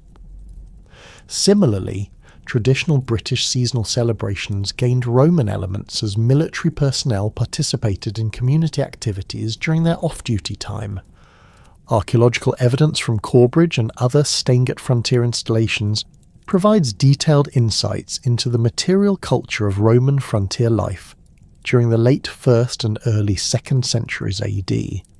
Pottery assemblages include both imported Mediterranean fine wares and locally produced utilitarian vessels that reflect the complex supply network serving frontier garrisons. Samian ware from Gallic workshops demonstrates continued connections with continental production centres, while coarse pottery manufactured in British kilns shows adaptation of Roman ceramic traditions to local materials and preferences. Personal artefacts recovered from fortress contexts illuminate individual experiences of frontier military service. Jewellery, toilet articles, gaming pieces and writing materials reveal soldiers' attempts to maintain civilized lifestyles despite challenging frontier conditions. Bronze brooches, belt fittings and decorative elements display both Roman military standardization and personal expressions of identity and status within legionary hierarchy. Military equipment finds at Corbridge include weapons, armour components, and specialised tools that demonstrate the technological sophistication of Roman frontier forces. Iron spear points, sword fragments, and shield bosses show evidence of combat use and repair, while horse gear and cavalry equipment indicate the integrated nature of Roman frontier defence systems. Construction tools, surveying instruments, and engineering equipment reflect the continuous building activities that characterised frontier garrison life. Coins recovered from Corbridge and other frontier sites provide chronological markers for occupation phases, while illustrating the monetary economy that connected frontier garrisons with broader imperial economic systems. Bronze sestertii and denarii show circulation patterns that extended from frontier installations back to major urban centres, while locally produced copies of official imperial issues demonstrate the adaptation of monetary systems to frontier conditions. Food remains and cooking equipment reveal the dietary practices of frontier garrisons that combined Roman culinary traditions with locally available ingredients. Carbonized grain deposits show the storage and processing of wheat, barley, and other cereals that form the foundation of military diet. Animal bone assemblages include cattle, sheep, pig, and wild game that supplemented basic rations, while imported foods like olive oil, wine, and garum maintained connections with Mediterranean dietary preferences. The gradual evolution of the Steingate frontier system reflected changing strategic priorities and operational requirements as Roman understanding of northern British conditions improved through practical experience. Initial installations focused primarily on military control and territorial security, while later developments emphasized economic integration and civilian administration that created more stable long-term relationships with local populations. Eboracum emerged as the most significant Roman military installation in northern Britain, serving as the primary base for legionary forces operating along the northern frontier, while functioning as the administrative centre for the province's northern territories. The IXth Hispana's long-term association with York began during the fortress's initial construction phases in the 70s AD, when Roman forces first established a permanent military presence at this strategic location where the river Foss joined the river Ouse. The selection of York as a major legionary base reflected careful Roman analysis of geographical, strategic, and logistical factors that made this location ideal for controlling northern Britain. The site's position at the confluence of two navigable rivers provided excellent transportation connections with both coastal areas and inland territories, while the surrounding fertile agricultural land could support large military populations. The location offered commanding views of important river crossings and road networks, while providing natural defensive advantages that reduce construction requirements for artificial fortifications.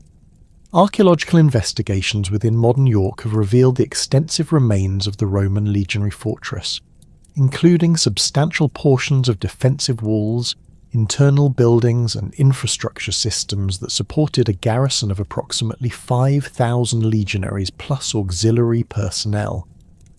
The fortress covered roughly 50 acres within rectangular defensive walls, constructed of local limestone and incorporating advanced Roman military engineering techniques adapted to local soil conditions and available building materials. The fortress walls at York demonstrate the sophisticated defensive capabilities developed by Roman military engineers for permanent frontier installations. Stone foundations supported walls reaching heights of 15 to 20 feet, with regular towers providing elevated positions for artillery pieces and observation posts. The walls incorporated multiple gate complexes designed to control access, or providing sally ports for offensive operations when circumstances required active defence against attacking forces. Internal street systems within the York fortress followed standard Roman military planning principles while adapting to the site's specific topographical features. The Via Principalis, running east-west through the fortress centre, intersected with the Via Praetoria at the Principia location, creating the organisational framework around which all other buildings were arranged. Secondary streets provided access to barracks areas, workshop districts and storage facilities while maintaining clear sight lines for security and administrative purposes. Barracks construction at York reflected the standardised accommodation systems developed by Roman military architects for housing legionary centuries in permanent installations. Each barrack block contained 10 rooms housing 8 soldiers each, plus quarters for the centurion responsible for the century's command and administration.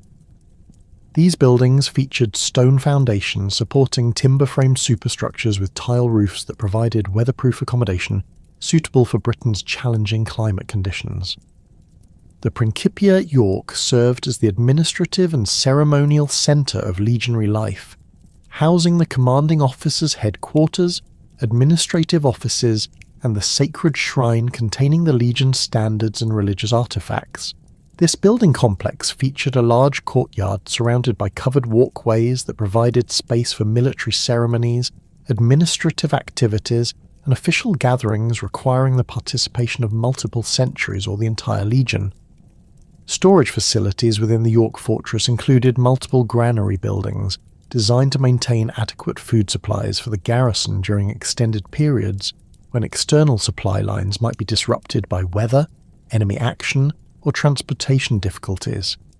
These structures incorporated sophisticated ventilation systems, moisture control features, and security measures that protected stored provisions while enabling efficient distribution to garrison personnel. The last definitive evidence of the IX Hispana's existence comes from building inscriptions discovered in York dating to approximately 108 AD, marking the end of a clear historical trail that had followed the legion through over a century of documented service across the Roman Empire. These final inscriptions, carved into stone blocks during fortress renovation projects, represent the conclusion of verifiable archaeological and epigraphic evidence for the legion's continued operation as an active military unit within the Roman army's organisational structure. The massacre theory has dominated popular imagination regarding the 9th Legion's fate, proposing that the entire unit was destroyed during a catastrophic military engagement somewhere in northern Britain, most likely during operations against Caledonian tribes who had maintained persistent resistance to Roman territorial expansion. Proponents of this theory point to the sudden cessation of all documentary evidence after 108 AD, arguing that such complete disappearance from historical records could only result from total military annihilation that eliminated not just the legion's fighting strength, but also its administrative personnel, records, and institutional memory. Archaeological investigations in northern England and southern Scotland have attempted to identify potential battle sites where such a massacre might have occurred, though definitive evidence remains frustratingly elusive. Excavations at various locations have uncovered scattered Roman military equipment, including weapons fragments, armour pieces, and personal items that might indicate violent encounters between Roman forces and hostile tribes. However, none of these discoveries can be definitively linked to the 9th Legion specifically, as Roman military equipment was largely standardised across units during this period, making identification of particular legion involvement extremely difficult based solely on material evidence. The distribution pattern of Roman military artefacts across northern Britain creates additional complications for massacre theory proponents. While numerous sites contain evidence of Roman military presence and occasional violent encounters, the archaeological record lacks the concentrated deposits of equipment and human remains that would be expected from a major battle resulting in complete legion destruction. Sites like Tremontium and other frontier installations show evidence of abandonment and occasional destruction, but these events appear to represent gradual withdrawal or isolated incidents, rather than catastrophic military disasters. Proponents of the massacre theory often cite the absence of discharge diplomas for 9th Legion veterans after 108 AD as supporting evidence for complete unit destruction.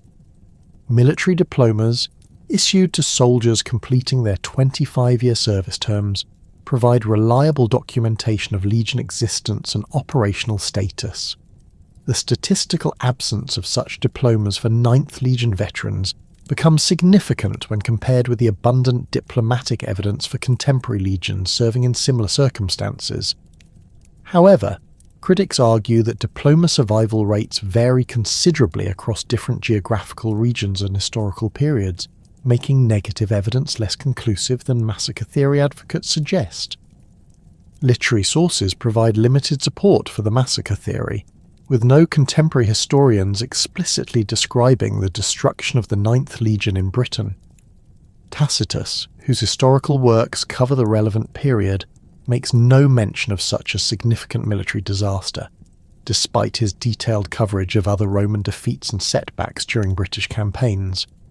Later historians, including Dio Cassius and the authors of the Historia Augusta, similarly failed to record any catastrophic loss of the 9th Legion, suggesting that if such an event occurred, it either went unrecorded by contemporary sources or was deliberately suppressed by imperial authorities. The transfer theory presents an alternative explanation for the 9th Legion's disappearance from British records, proposing that the unit was reassigned to other frontier regions where military pressures required additional legionary strength.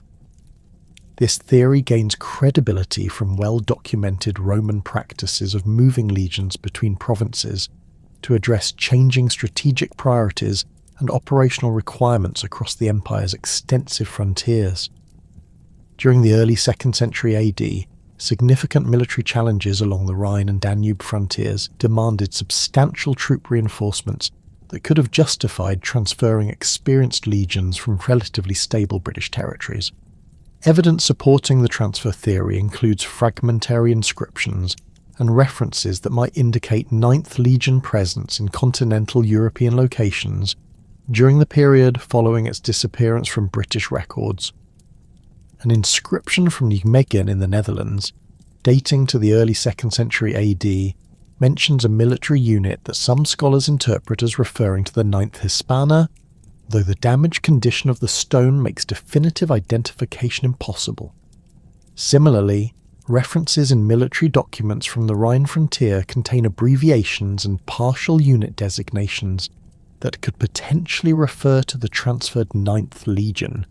Administrative records from Rhine frontier provinces show evidence of significant military reorganization during the early 2nd century AD, with multiple legions receiving new assignments and territorial responsibilities. The 9th Legion's experience with frontier warfare, construction projects, and tribal relations would have made it particularly valuable for Rhine operations, where Roman forces faced similar challenges from Germanic tribes employing guerrilla tactics and exploiting difficult terrain conditions. Transfer to the Rhine would have utilized the Legion's specialized knowledge while addressing critical military needs in a strategically vital frontier region. Danube frontier operations during this period also required substantial military reinforcements to counter increasing pressure from Dacian kingdoms and other tribal confederations threatening Roman territorial integrity. The 9th Legion's combat experience and engineering capabilities would have proven valuable for Danube campaigns, where Roman forces needed to construct extensive fortification systems while conducting offensive operations against well-organized enemy forces. Several partially preserved military documents from Danube provinces contain references to legionary units whose designations might include the 9th Hispana, though definitive identification remains problematic due to incomplete preservation and ambiguous abbreviations. The transfer theory faces significant challenges from the absence of clear documentary evidence for the 9th Legion's arrival and service in any specific continental province. Roman military administration typically maintained detailed records of legion transfers, including departure orders, transportation arrangements, and assignment notifications that would have created multiple documentation streams. The complete absence of such administrative records suggests either systematic record loss or that no transfer actually occurred, though supporters argue that administrative documentation survival rates vary significantly across different provinces and time periods. Geographical distribution patterns of 9th Legion veterans provide additional evidence relevant to transfer theory evaluation. Tombstones and other memorial inscriptions for former 9th Legion soldiers appear primarily in British contexts through the early 2nd century AD, with very few examples from continental European locations that might indicate veteran settlement following unit transfer. However, veteran settlement patterns were influenced by multiple factors including personal preferences, family connections, and economic opportunities that might not directly reflect their final military service locations. The gradual dissolution theory offers a third explanation for the Ninth Legion's disappearance, proposing that military reorganizations under Emperor Hadrian led to the unit's administrative elimination through amalgamation with other legions, reassignment of personnel to different units, or simple bureaucratic restructuring that eliminated the IXth Hispana as a distinct organizational entity. This theory emphasizes the extensive military reforms implemented during Hadrian's reign, which included standardization of frontier defenses, reorganization of auxiliary units, and systematic review of legionary deployments across the empire. Hadrian's military policies emphasized defensive consolidation over territorial expansion, leading to significant changes in legionary assignments and operational priorities. The construction of Hadrian's Wall represented a fundamental shift in British frontier strategy, moving from the fluid defensive systems of the Staingut Line to fixed fortifications that required different types of military units and operational procedures. These changes could have made the Ninth Legion's specialized capabilities redundant, while creating opportunities for administrative reorganization that eliminated the unit as a separate entity. Administrative dissolution could have occurred through several mechanisms that would explain the sudden cessation of Ninth Legion documentation without requiring catastrophic military defeat or physical transfer to distant provinces. Personnel reassignment to other British legions would have maintained individual soldiers' service records, while eliminating the IXth Hispana as a distinct unit. Such reorganization was common during periods of military reform, as Roman administrators sought to optimize force structures and eliminate redundant organizational elements. Evidence supporting gradual dissolution includes the apparent strengthening of other British legions during the period following the Ninth Legion's disappearance from records. The 2nd Augusta and 20th Valeria Victrix both show evidence of increased personnel strength and expanded operational responsibilities during the early 2nd century AD, suggesting possible integration of former 9th Legion personnel into these continuing units. Military diplomas for these legions during this period occasionally contain unusual personnel designations that might reflect the incorporation of soldiers from dissolved units. Archaeological evidence from York provides some support for gradual dissolution theory, as excavations have revealed continuous military occupation of the fortress complex throughout the period when the 9th Legion disappears from written records. However, the archaeological record shows changes in material culture and construction techniques that might indicate different military units occupying the site. Pottery assemblages, building styles, and military equipment from layers dating to the 110s and 120s AD show variations from earlier periods that could reflect new garrison units with different cultural backgrounds and operational requirements. Epigraphic evidence from York and other former 9th Legion sites creates additional complications for dissolution theory evaluation.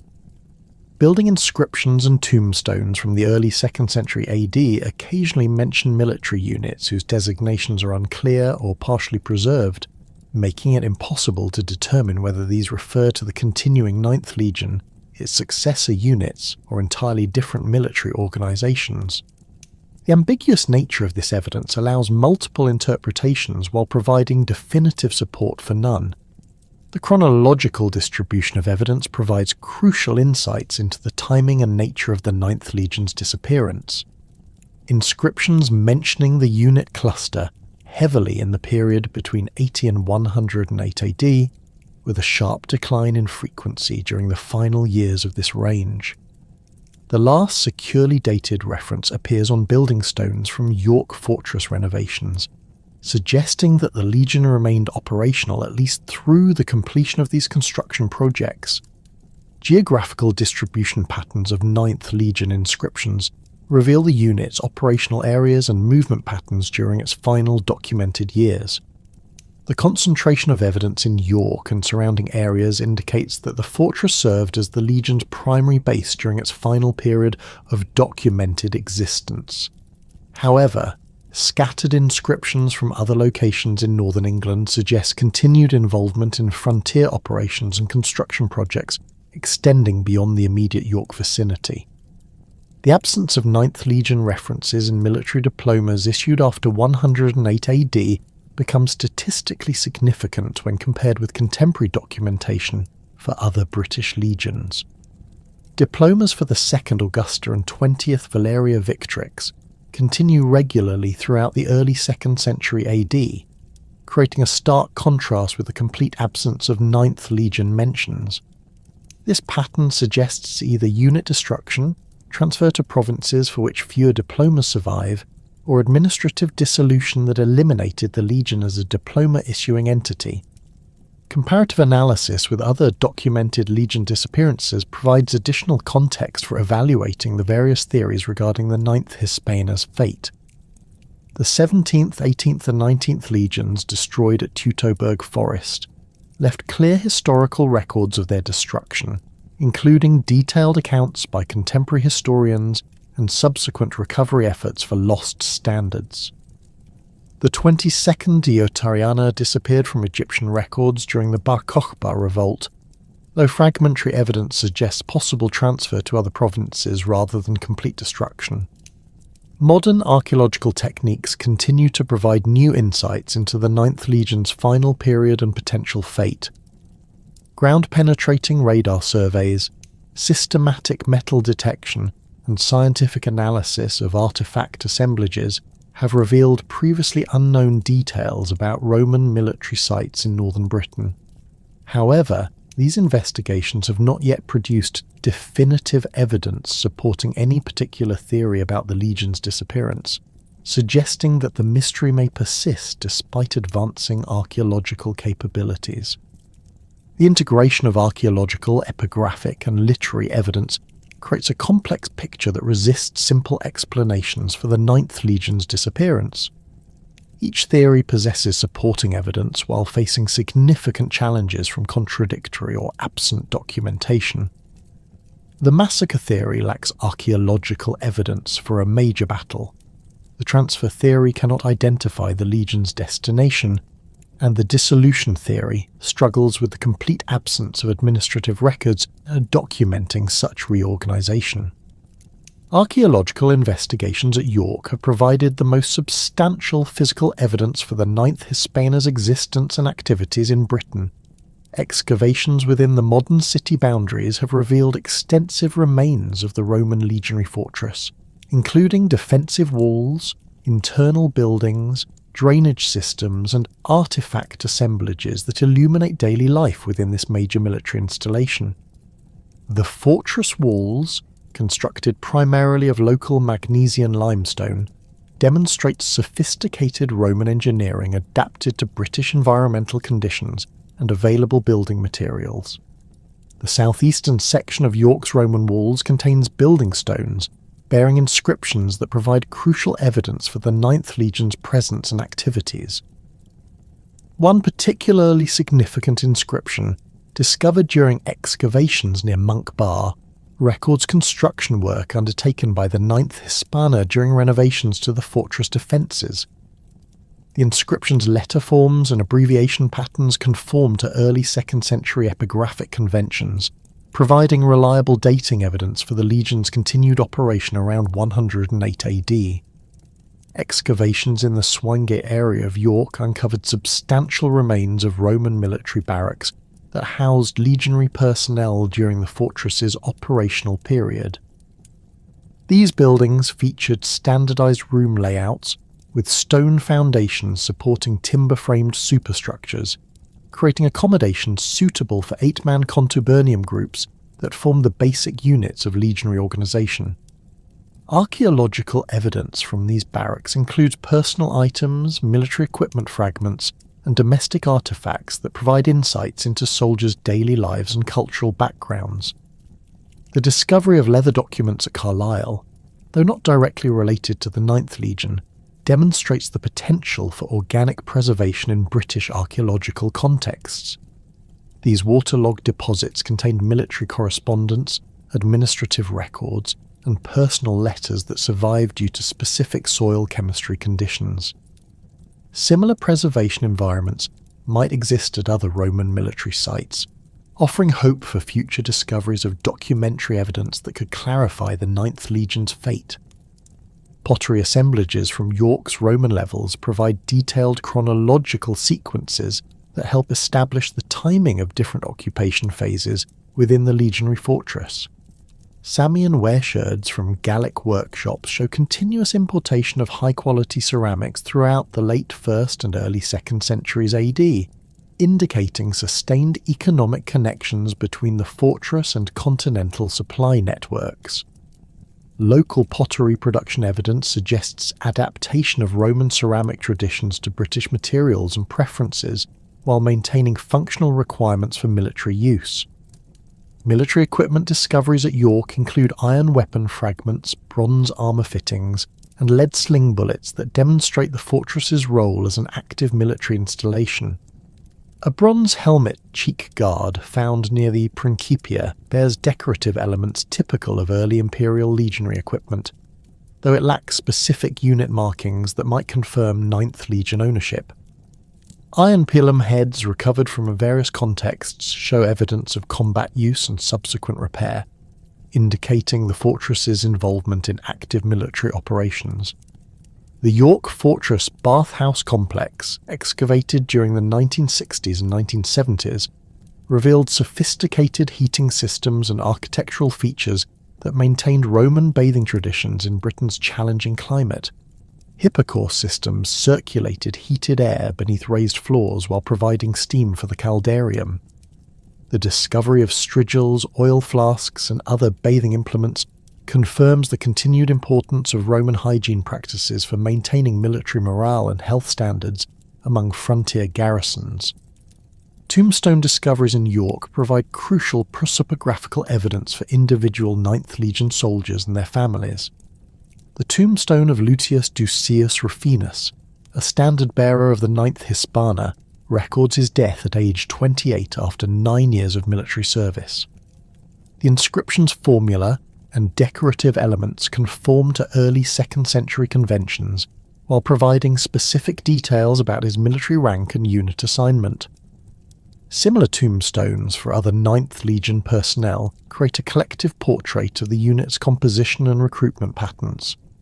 Archaeological investigations at Nijmegen in the Netherlands have uncovered evidence of Roman military presence that some scholars connect with possible 9th Legion deployment following its disappearance from British records.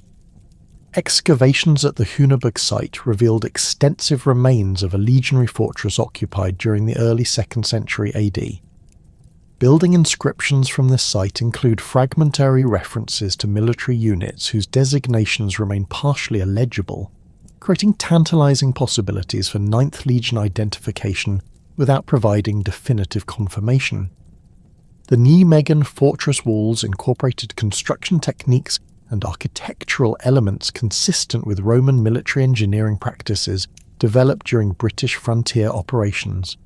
Stone foundations supported defensive walls reaching heights of approximately 4 meters, with regular towers providing elevated positions for artillery and observation.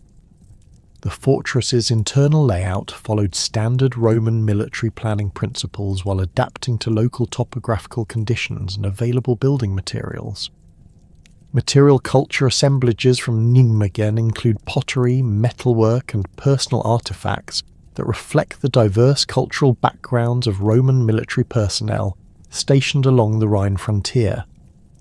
Germanic auxiliary equipment appears alongside standard Roman legionary gear, creating mixed assemblages that illustrate the integrated nature of imperial frontier forces.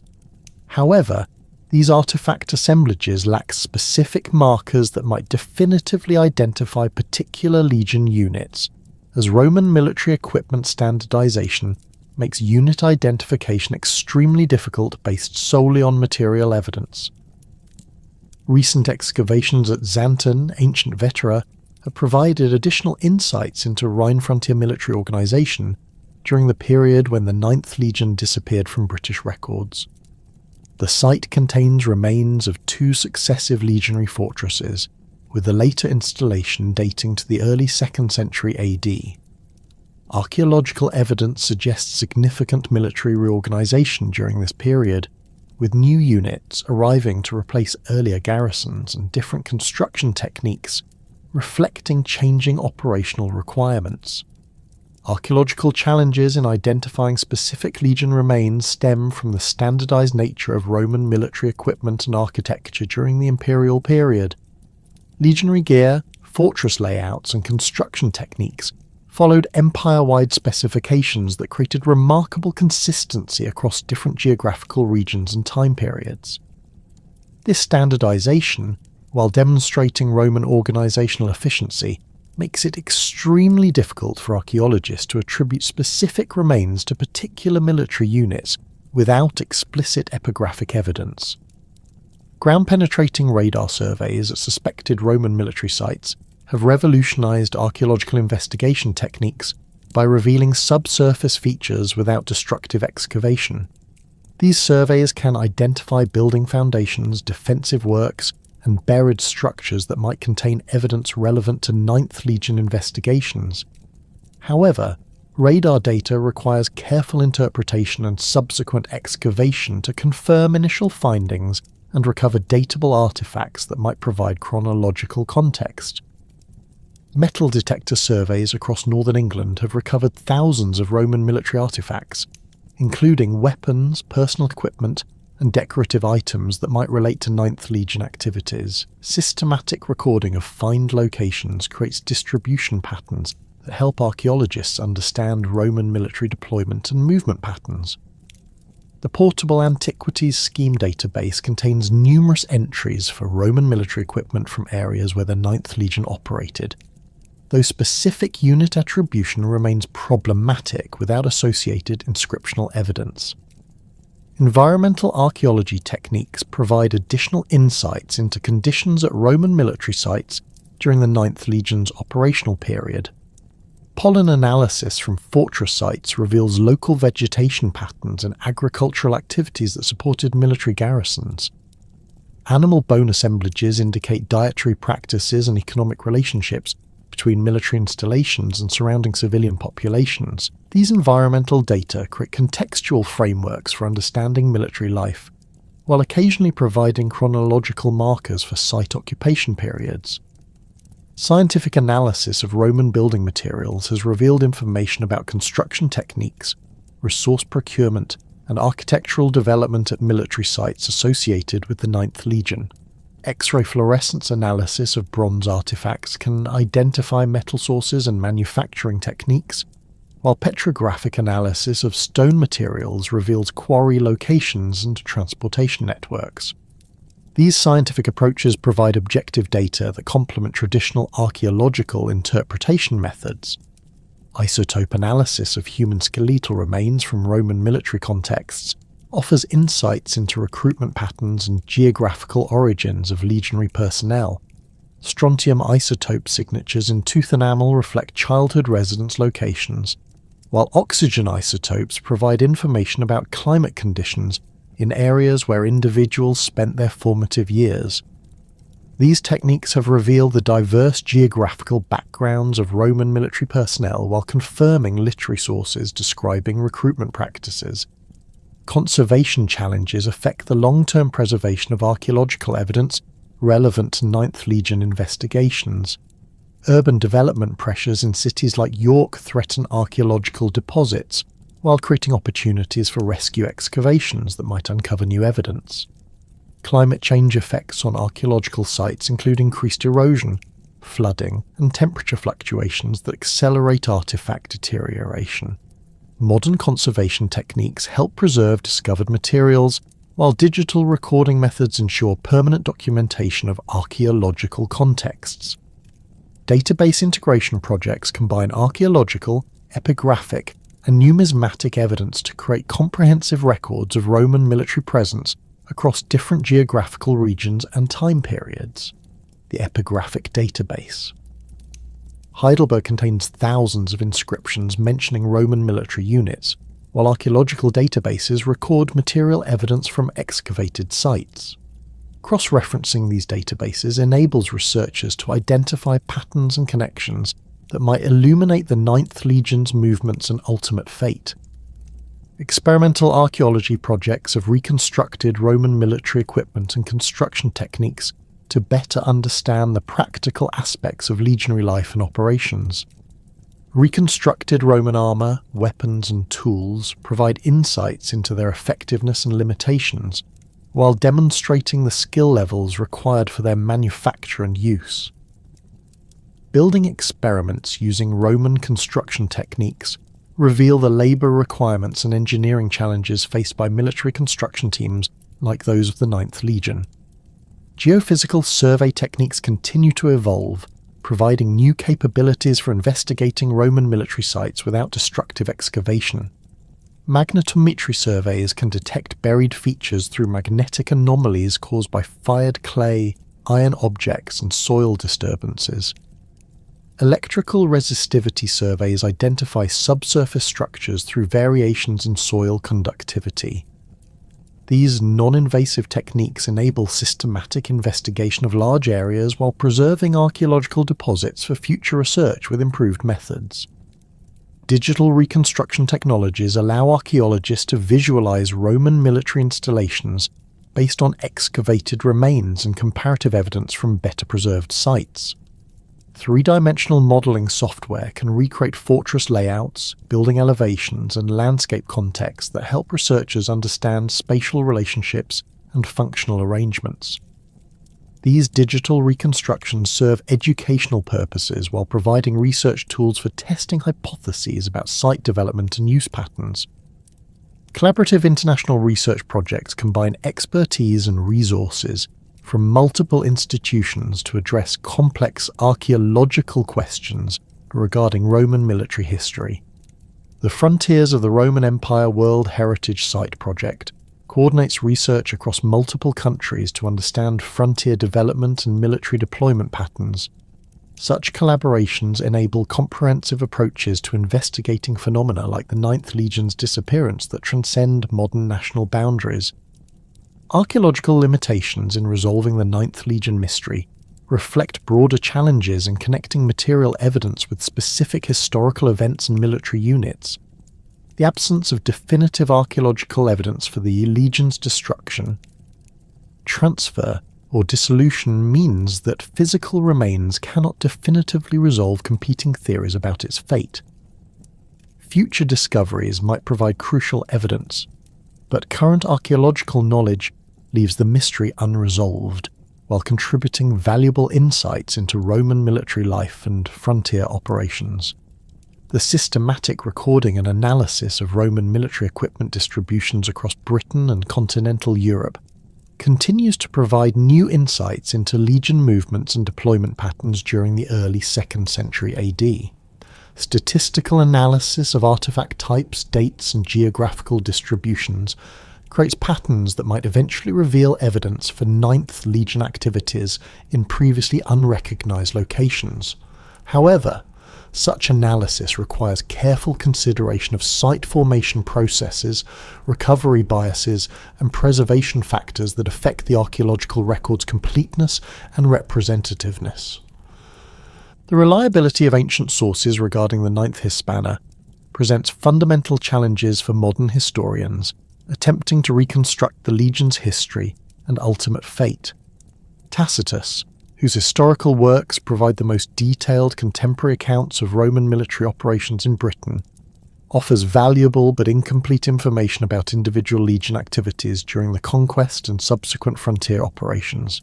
His Annales and Historiae contain numerous references to military campaigns, tribal conflicts, and administrative developments, yet specific mentions of the Ninth Legion remain surprisingly sparse, given its documented importance in British operations. Tacitus's approach to military history emphasized political narratives and moral lessons rather than detailed tactical accounts or comprehensive unit histories. His literary training and senatorial background influenced his selection of events and details, leading him to focus on dramatic incidents, notable personalities, and politically significant developments while often omitting routine military operations that might have involved the Ninth Legion. This editorial approach creates gaps in the historical record that complicate efforts to trace specific Legion activities through literary sources alone. The chronological scope of Tacitus's surviving works creates additional limitations for Ninth Legion research. His coverage of British events ends before the period when the Legion disappears from historical records, leaving crucial years undocumented by the most reliable contemporary source. The lost portions of his Historiae, which would have covered events during the Flavian period and beyond, might have contained valuable information about the Legion's later activities and ultimate fate. Modern historians must rely on fragmentary references and later sources of varying reliability to fill these chronological gaps. Tacitus's reliability regarding military details has been extensively debated by modern scholars, with archaeological evidence sometimes contradicting his accounts of specific events or chronological sequences. His description of the Battle of Watling Street, where Roman forces under Suetonius Paulinus defeated Boudicca's coalition, contains tactical details that some military historians consider implausible given the terrain conditions and force deployments he describes. Such discrepancies raise questions about the accuracy of his military reporting and the extent to which literary conventions influenced his historical narratives. Cassius Dio's Roman history provides an alternative perspective on British events, though his work was composed nearly 2 centuries after the Ninth Legion's disappearance and relies heavily on earlier sources that are now lost. Dio's account of Boudicca's rebellion includes details not found in Tacitus, suggesting access to different source materials or traditions.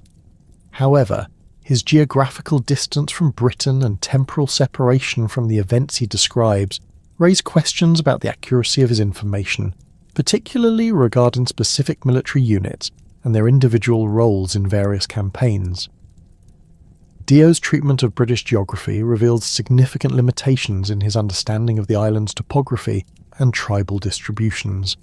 His descriptions of rivers, settlements, and territorial boundaries often conflict with archaeological evidence and other literary sources, suggesting reliance on outdated or inaccurate geographical information. These geographical errors extend to his accounts of military operations, where misunderstanding of terrain conditions and strategic positions undermines the reliability of his tactical descriptions and casualty figures. The numerical data provided by Dio regarding military forces and casualties requires careful evaluation, as ancient historians often use conventional figures rather than precise statistics when describing large-scale military operations. His casualty figures for Boudicca's rebellion, which claim tens of thousands of British deaths, follow literary conventions for describing barbarian defeats rather than reflecting actual body counts or reliable military records. Such conventional numbers make it difficult to assess the true scale of events and their impact on specific military units like the Ninth Legion. The Historia Augusta presents particular challenges for historians studying the Ninth Legion, as this collection of imperial biographies contains numerous fabrications, anachronisms, and fictional elements alongside genuine historical information. The work's multiple authors, writing during the late 3rd and early 4th centuries AD, had access to earlier sources but also inserted invented details, speeches and documents to enhance their narrative's dramatic impact. Distinguishing authentic information from fictional embellishments requires careful comparison with other sources and archaeological evidence. Several entries in the Historia Augusta mention military reorganizations and legion transfers during the reigns of Trajan and Hadrian, periods crucial for understanding the Ninth Legion's potential fate. However, the specific details provided about these reorganizations often cannot be verified through other sources, raising questions about their authenticity. The author's tendency to invent plausible-sounding administrative details makes it particularly difficult to evaluate claims about legion movements or dissolutions during this period. The reliability problems inherent in the Historia Augusta extend to its treatment of British affairs, where the authors demonstrate limited knowledge of the province's geography, tribal structures, and military history. References to British campaigns and administrative changes often contain chronological errors or impossible geographical details that reveal the author's dependence on confused or corrupted source materials. These limitations make the Historia Augusta an unreliable source for specific information about the 9th Legion's British service or ultimate fate. Medieval chroniclers and early modern antiquarians create additional layers of interpretation and speculation that have influenced popular understanding of the 9th Legion's history while often departing significantly from reliable historical evidence. Geoffrey of Monmouth's Historia Regum Britanniae, composed in the 12th century, incorporated Roman military history into his largely fictional narrative of British kings and legendary heroes. His account includes references to Roman legions operating in Britain, though these references combine genuine historical elements with invented details designed to enhance his narrative's dramatic appeal. The Arthurian romance tradition absorbed elements of Roman military history, creating fictional narratives that placed Roman legions in legendary contexts alongside mythical heroes and supernatural events. Medieval poets and chroniclers often conflated different historical periods, combining references to Roman conquest with post-Roman British resistance movements and legendary figures. These literary works created popular images of Roman military operations that influenced later historical interpretations while lacking any reliable historical foundation. Renaissance antiquarians attempted to reconstruct Roman British history through systematic study of inscriptions, coins, and architectural remains, but their interpretive methods often reflected contemporary assumptions rather than rigorous historical analysis. William Camden's Britannia, first published in 1586, included discussions of Roman military sites and legion activities based on topographical observations and epigraphic evidence. However, Camden's interpretations were influenced by humanist scholarly traditions that emphasized classical parallels and moral lessons rather than objective historical reconstruction. Early modern historians like Edward Gibbon incorporated Roman military history into comprehensive narratives of imperial decline, but their treatment of specific legion histories often relied on limited source materials and reflected contemporary political and cultural assumptions.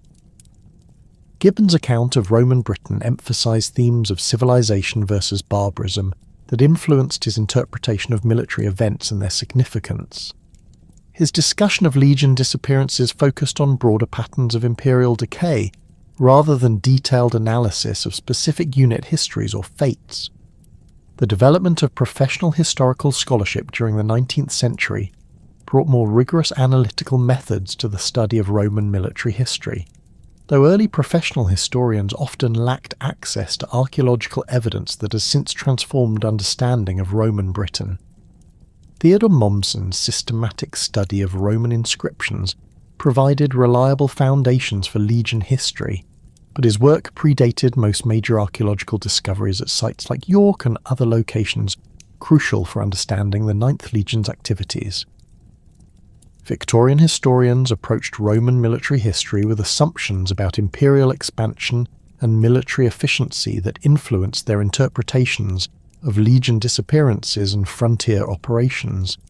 Their emphasis on military glory and imperial achievement led them to favour dramatic explanations for events like the 9th Legion's disappearance, particularly theories involving heroic last stands or catastrophic battles against barbarian forces.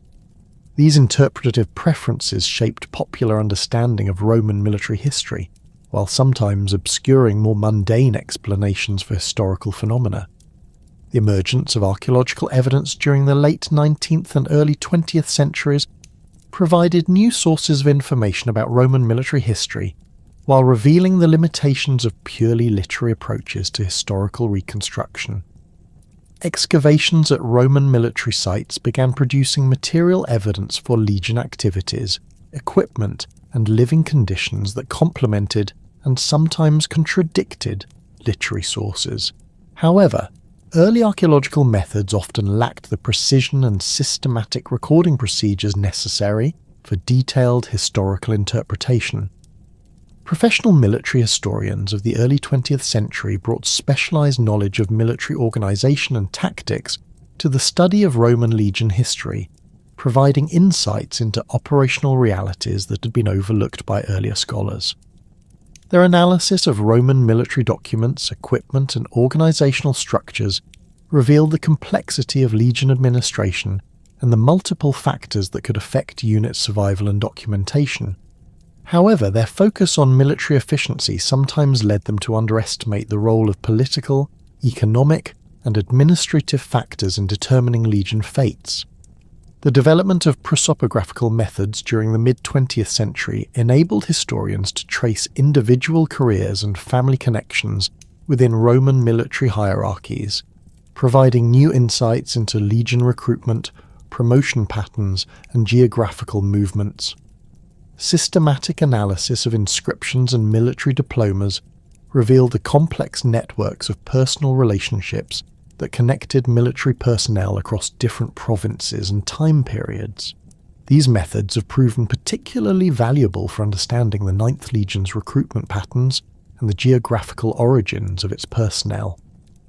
Modern archaeological techniques have revolutionized the study of Roman military history by providing material evidence that can be precisely dated and systematically analyzed.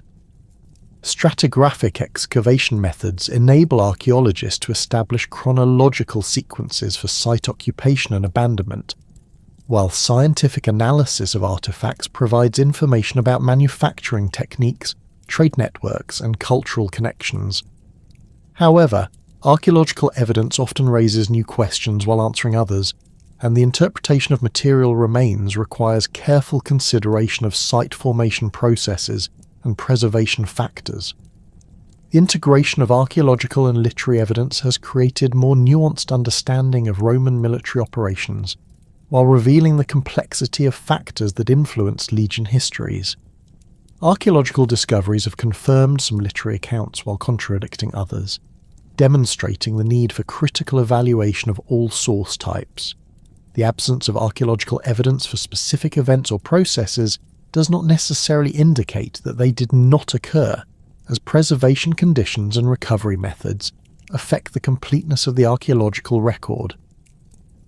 Statistical analysis of epigraphic evidence has provided new insights into legion deployment patterns and administrative practices, while revealing the limitations of negative evidence in historical argumentation.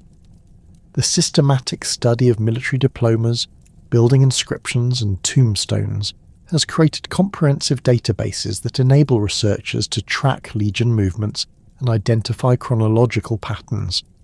However, the uneven survival of epigraphic evidence across different geographical regions and time periods requires careful consideration when drawing conclusions from statistical patterns. The methodological challenges inherent in studying lost military units extend beyond source evaluation to fundamental questions about historical causation and the relationship between individual events and broader historical processes. The disappearance of the Ninth Legion occurred within complex political, military, and administrative contexts that influenced record-keeping practices, documentation survival, and subsequent historical interpretation. Understanding these broader contexts is essential for evaluating specific theories about the Legion's fate, while avoiding oversimplified explanations for complex historical phenomena. Modern historians must distinguish between evidence and speculation when analysing the Ninth Legion's history, recognising that gaps in the historical record do not necessarily support any particular theoretical explanation. The absence of evidence for the Legion's destruction does not prove that it was transferred to another province, just as the lack of transferred documentation does not confirm that it was destroyed in Britain. Each theory must be evaluated based on positive evidence rather than assumptions about what the historical record should contain. The evolution of scholarly consensus regarding the Ninth Legion reflects broader changes in historical methodology and the accumulation of new evidence from archaeological and epigraphic sources. Early 20th century historians generally favoured dramatic explanations involving military disasters, while mid-century scholars emphasised administrative explanations based on systematic analysis of Roman bureaucratic practices. Contemporary historians tend to acknowledge the limitations of available evidence while maintaining openness to multiple possible explanations for the legion's disappearance. The persistence of popular interest in the Ninth Legion's fate demonstrates the enduring appeal of historical mysteries, while illustrating the challenges of communicating scholarly uncertainty to general audiences. Popular accounts often present definitive explanations for the Legion's disappearance, while overlooking the methodological challenges and evidentiary limitations that prevent historians from reaching firm conclusions. This gap between scholarly caution and popular certainty reflects broader tensions between academic historical practice and public expectations for clear historical narratives. The interdisciplinary nature of modern Roman military studies has brought together historians, archaeologists, epigraphists, and specialists in related fields to address complex questions about legion histories and imperial military organization. Collaborative research projects have produced more comprehensive understanding of Roman military operations while revealing the need for continued investigation using multiple methodological approaches. The Ninth Legion's disappearance remains an active area of research that continues to generate new hypotheses and analytical approaches. Current scholarly consensus regarding the fate of the Ninth Hispana reflects the methodological maturity of Roman military studies while acknowledging the fundamental limitations imposed by incomplete historical records. The majority of contemporary historians reject the dramatic massacre theory that dominated popular imagination throughout much of the 20th century, recognizing that archaeological evidence fails to support catastrophic military destruction on the scale required for complete legion annihilation. Systematic excavations across northern Britain have uncovered evidence of localized conflicts and occasional Roman defeats, but nothing approaching the battlefield debris field that would mark the destruction of an entire legion. The transfer theory has gained increased acceptance among professional historians, though significant evidentiary challenges prevent definitive confirmation. Recent analysis of fragmentary inscriptions from Rhine and Danube frontier provinces has identified several potential references to the Ninth Legion serving in continental context during the early 2nd century AD. However, these inscriptions remain tantalizingly incomplete, with damaged stone surfaces and abbreviated unit designations that allow multiple interpretations. The inscription from Nijmegen continues to generate scholarly debate, with some experts reading the damaged text as Leg 17th Hisp, while others argue that the visible letters could represent different military units entirely. Administrative dissolution theories have gained credibility through systematic analysis of Hadrianic military reforms and their impact on legionary organization throughout the empire. Documentary evidence from other provinces reveals extensive military reorganizations during Hadrian's reign, including the amalgamation of undermanned units, reassignment of personnel between legions, and elimination of redundant organizational structures. The Ninth Legion's specialized frontier warfare capabilities, developed through decades of British service, may have become less relevant under Hadrian's defensive consolidation policies, making the unit a candidate for administrative restructuring. Recent epigraphic discoveries have provided new insights, while raising additional questions about the Legion's final years. A building inscription discovered during excavations at Carlisle in 2009 contains a fragmentary reference that some scholars interpret as mentioning the Ninth Legion's involvement in construction projects around 120 AD, well after the previously accepted terminal date of 108 AD. However, the inscription's damaged condition and ambiguous abbreviations have prevented scholarly consensus, with alternative readings suggesting references to different military units or civilian construction gangs rather than the Ninth Hispana specifically. The geographical distribution of late 9th Legion references creates intriguing patterns that complicate traditional theories about the unit's fate. While York remains the centre of documented 9th Legion activity through 108 AD, scattered inscriptions from other British locations suggest continued operations extending beyond the fortress's immediate vicinity. A tombstone fragment from Chester, dating to approximately 110 AD, mentions a veteran who served with Eleg Iti before joining the 20th Legion, indicating that individual 9th Legion soldiers were being reassigned to other units during this period. Numismatic evidence provides additional chronological markers for evaluating theories about the Legion's disappearance. Coin assemblages from York and other sites associated with the 9th Legion show continuous deposition through the early 2nd century AD, with no sharp break that might indicate sudden abandonment or catastrophic destruction. However, the coins also reveal changes in circulation patterns that could reflect altered military deployment or administrative reorganisation, affecting the site's economic relationships with broader imperial networks. Areas of significant uncertainty persist despite decades of intensive research.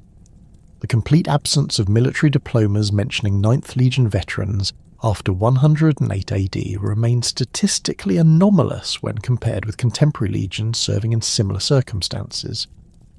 This diplomatic silence could indicate unit destruction, transfer to provinces with poor diploma survival rates, or administrative changes that affected diploma issuance procedures. Each explanation faces evidentiary challenges that prevent definitive resolution. The question of the Legion's Eagle standard adds another layer of complexity to the disappearance mystery. Roman military culture invested profound symbolic significance in legionary eagles, and their loss typically generated extensive documentation as commanders organised recovery expeditions. The complete absence of references to a lost 9th Legion Eagle suggests either that the standard was never lost, was successfully recovered without generating historical records, or that the unit's dissolution occurred through administrative rather than military means that would have preserved the Eagle for transfer to successor units.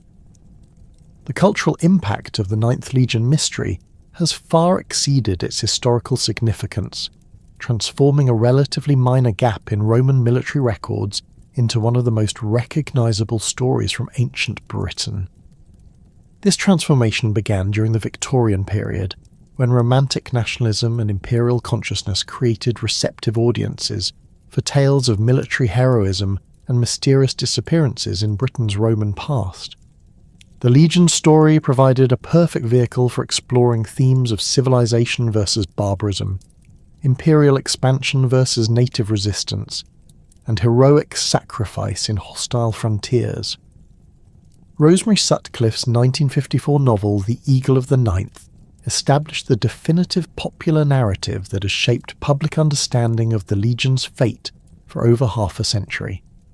Sutcliffe's story, following a young Roman officer's quest to recover his father's lost Legion standard in the Scottish Highlands, combined meticulous historical research with compelling adventure narrative that brought Roman Britain to life for generations of readers. Her portrayal of the 9th Legion's destruction in Caledonian territory became so influential that many readers assumed it represented established historical fact rather than fictional speculation. The novel's success spawned numerous adaptations, sequels, and derivative works that further embedded the massacre theory in popular consciousness. Television adaptations, radio dramas, and subsequent novels expanded Sutcliffe's narrative while maintaining its central premise of catastrophic military defeat in the Scottish Highlands. These adaptations often enhanced the story's dramatic elements while downplaying the speculative nature of its historical foundations, creating increasingly elaborate fictional reconstructions of events for which no reliable evidence exists. Hollywood's engagement with the 9th Legion story culminated in the 2011 film The Eagle, which brought Sutcliffe's narrative to international audiences while introducing additional fictional elements that further obscured the historical record. The film's portrayal of savage Highland tribes overwhelming disciplined Roman forces reinforced popular stereotypes about Celtic warfare while presenting speculative theories as established facts.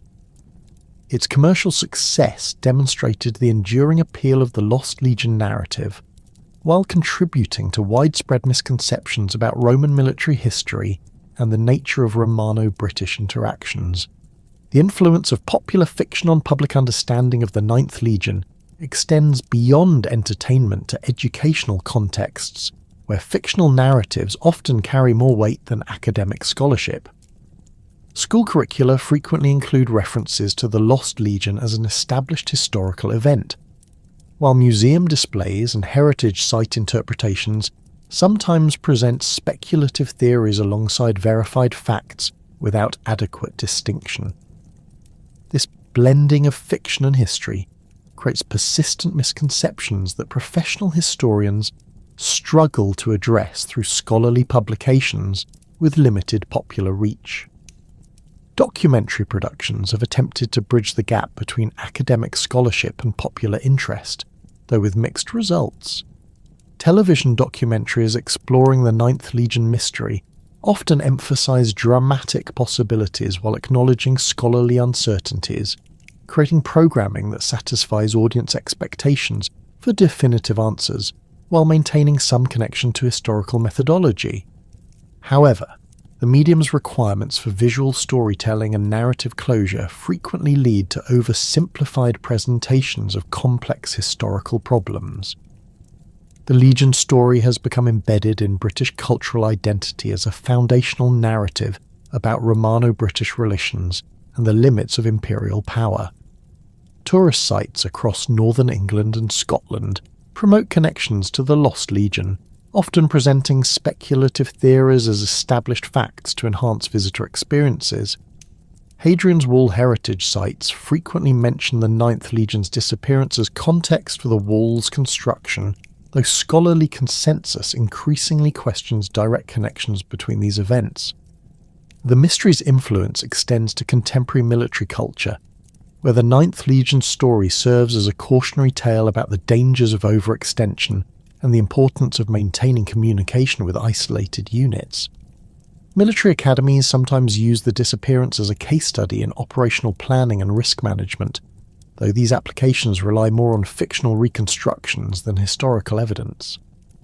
The Legion's fate has become a metaphor for military units that disappear into hostile territory, inspiring references in modern military literature and strategic analysis. Academic conferences dedicated to Roman military history regularly feature sessions on the Ninth Legion, reflecting continued scholarly interest while demonstrating the challenge of generating new insights from limited evidence. These gatherings bring together specialists in epigraphy, archaeology, military history, and related fields to share research findings and debate interpretative approaches.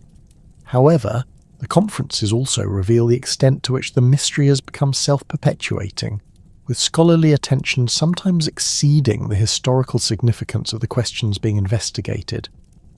The broader themes reflected in the Ninth Legion mystery illuminate fundamental aspects of Roman imperial history that extend far beyond the fate of a single military unit. The disappearance occurred during a crucial period of frontier consolidation when Rome was transitioning from aggressive expansion to defensive stabilization along established boundaries.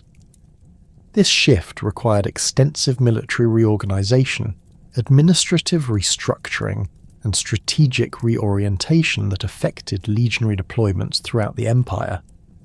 Frontier management challenges illustrated by the Ninth Legion's British service reveal the complexity of Roman territorial control in marginal regions, where military costs often exceeded economic benefits.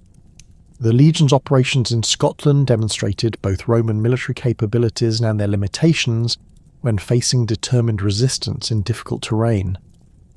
The ultimate withdrawal from advanced positions reflected practical recognition that some territories could not be profitably incorporated into the imperial system, regardless of military success in individual engagements.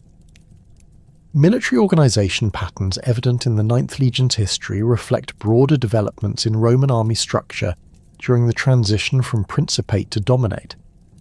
The Legion's recruitment evolved from primarily Italian personnel during the Republican period to increasingly provincial soldiers who brought diverse cultural backgrounds and local knowledge to Roman military service. This transformation affected unit cohesion, operational capabilities, and documentation practices in ways that influenced the survival of historical records. The administrative systems that governed Legion operations during the early 2nd century AD were undergoing significant changes that affected record-keeping practices and documentation survival. Hadrian's administrative reforms standardized procedures across provinces while eliminating redundant bureaucratic structures that had developed during the conquest period. These changes may have contributed to gaps in military documentation that make Legion histories difficult to reconstruct for this transitional period. Future research directions for resolving the Ninth Legion mystery depend largely on archaeological discoveries and technological advances that might provide new categories of evidence. Ground-penetrating radar surveys continue to identify previously unknown Roman military sites across northern Britain and continental Europe, offering possibilities for discovering installations that might contain Ninth Legion evidence. However, site identification requires subsequent excavation and analysis that may take decades to complete and interpret. Database integration projects combining archaeological, epigraphic, and numismatic evidence from multiple countries offer promising approaches for identifying patterns in Roman military deployment that might illuminate the Ninth Legion's movements. Digital humanities techniques enable systematic analysis of large data sets that might reveal connections invisible to traditional research methods. However, these approaches require extensive international cooperation and standardized recording procedures that remain under development. New archaeological techniques continue to expand the range of evidence available for Roman military studies. Environmental DNA analysis might identify human presence at archaeological sites where conventional excavation has failed to produce clear evidence. Isotope analysis of metal artifacts can reveal manufacturing locations and trade networks that might connect scattered finds to specific military units. However, these techniques require specialized expertise and expensive equipment that limit their application to major research projects. Unexplored archives in European institutions may contain documents relevant to Ninth Legion research that have not yet been systematically examined. Medieval monastery libraries, municipal archives, and private collections sometimes preserve ancient inscriptions, manuscript references, or early modern antiquarian notes that could provide new insights. However, identifying and accessing these materials requires extensive archival research across multiple countries and languages. The development of artificial intelligence applications for analyzing fragmentary inscriptions offers potential for extracting information from damaged epigraphic evidence that has previously been considered illegible.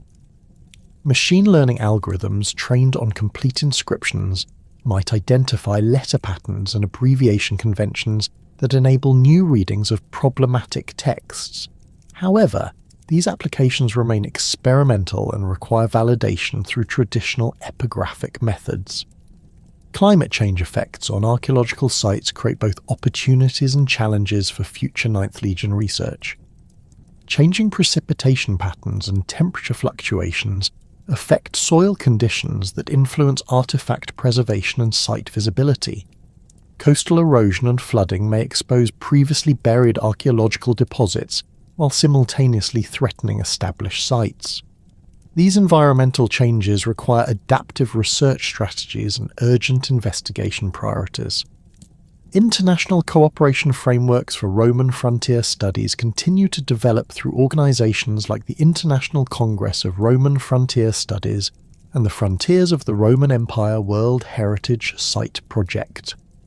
These collaborations facilitate information sharing, methodological standardization, and coordinated research approaches that transcend modern national boundaries.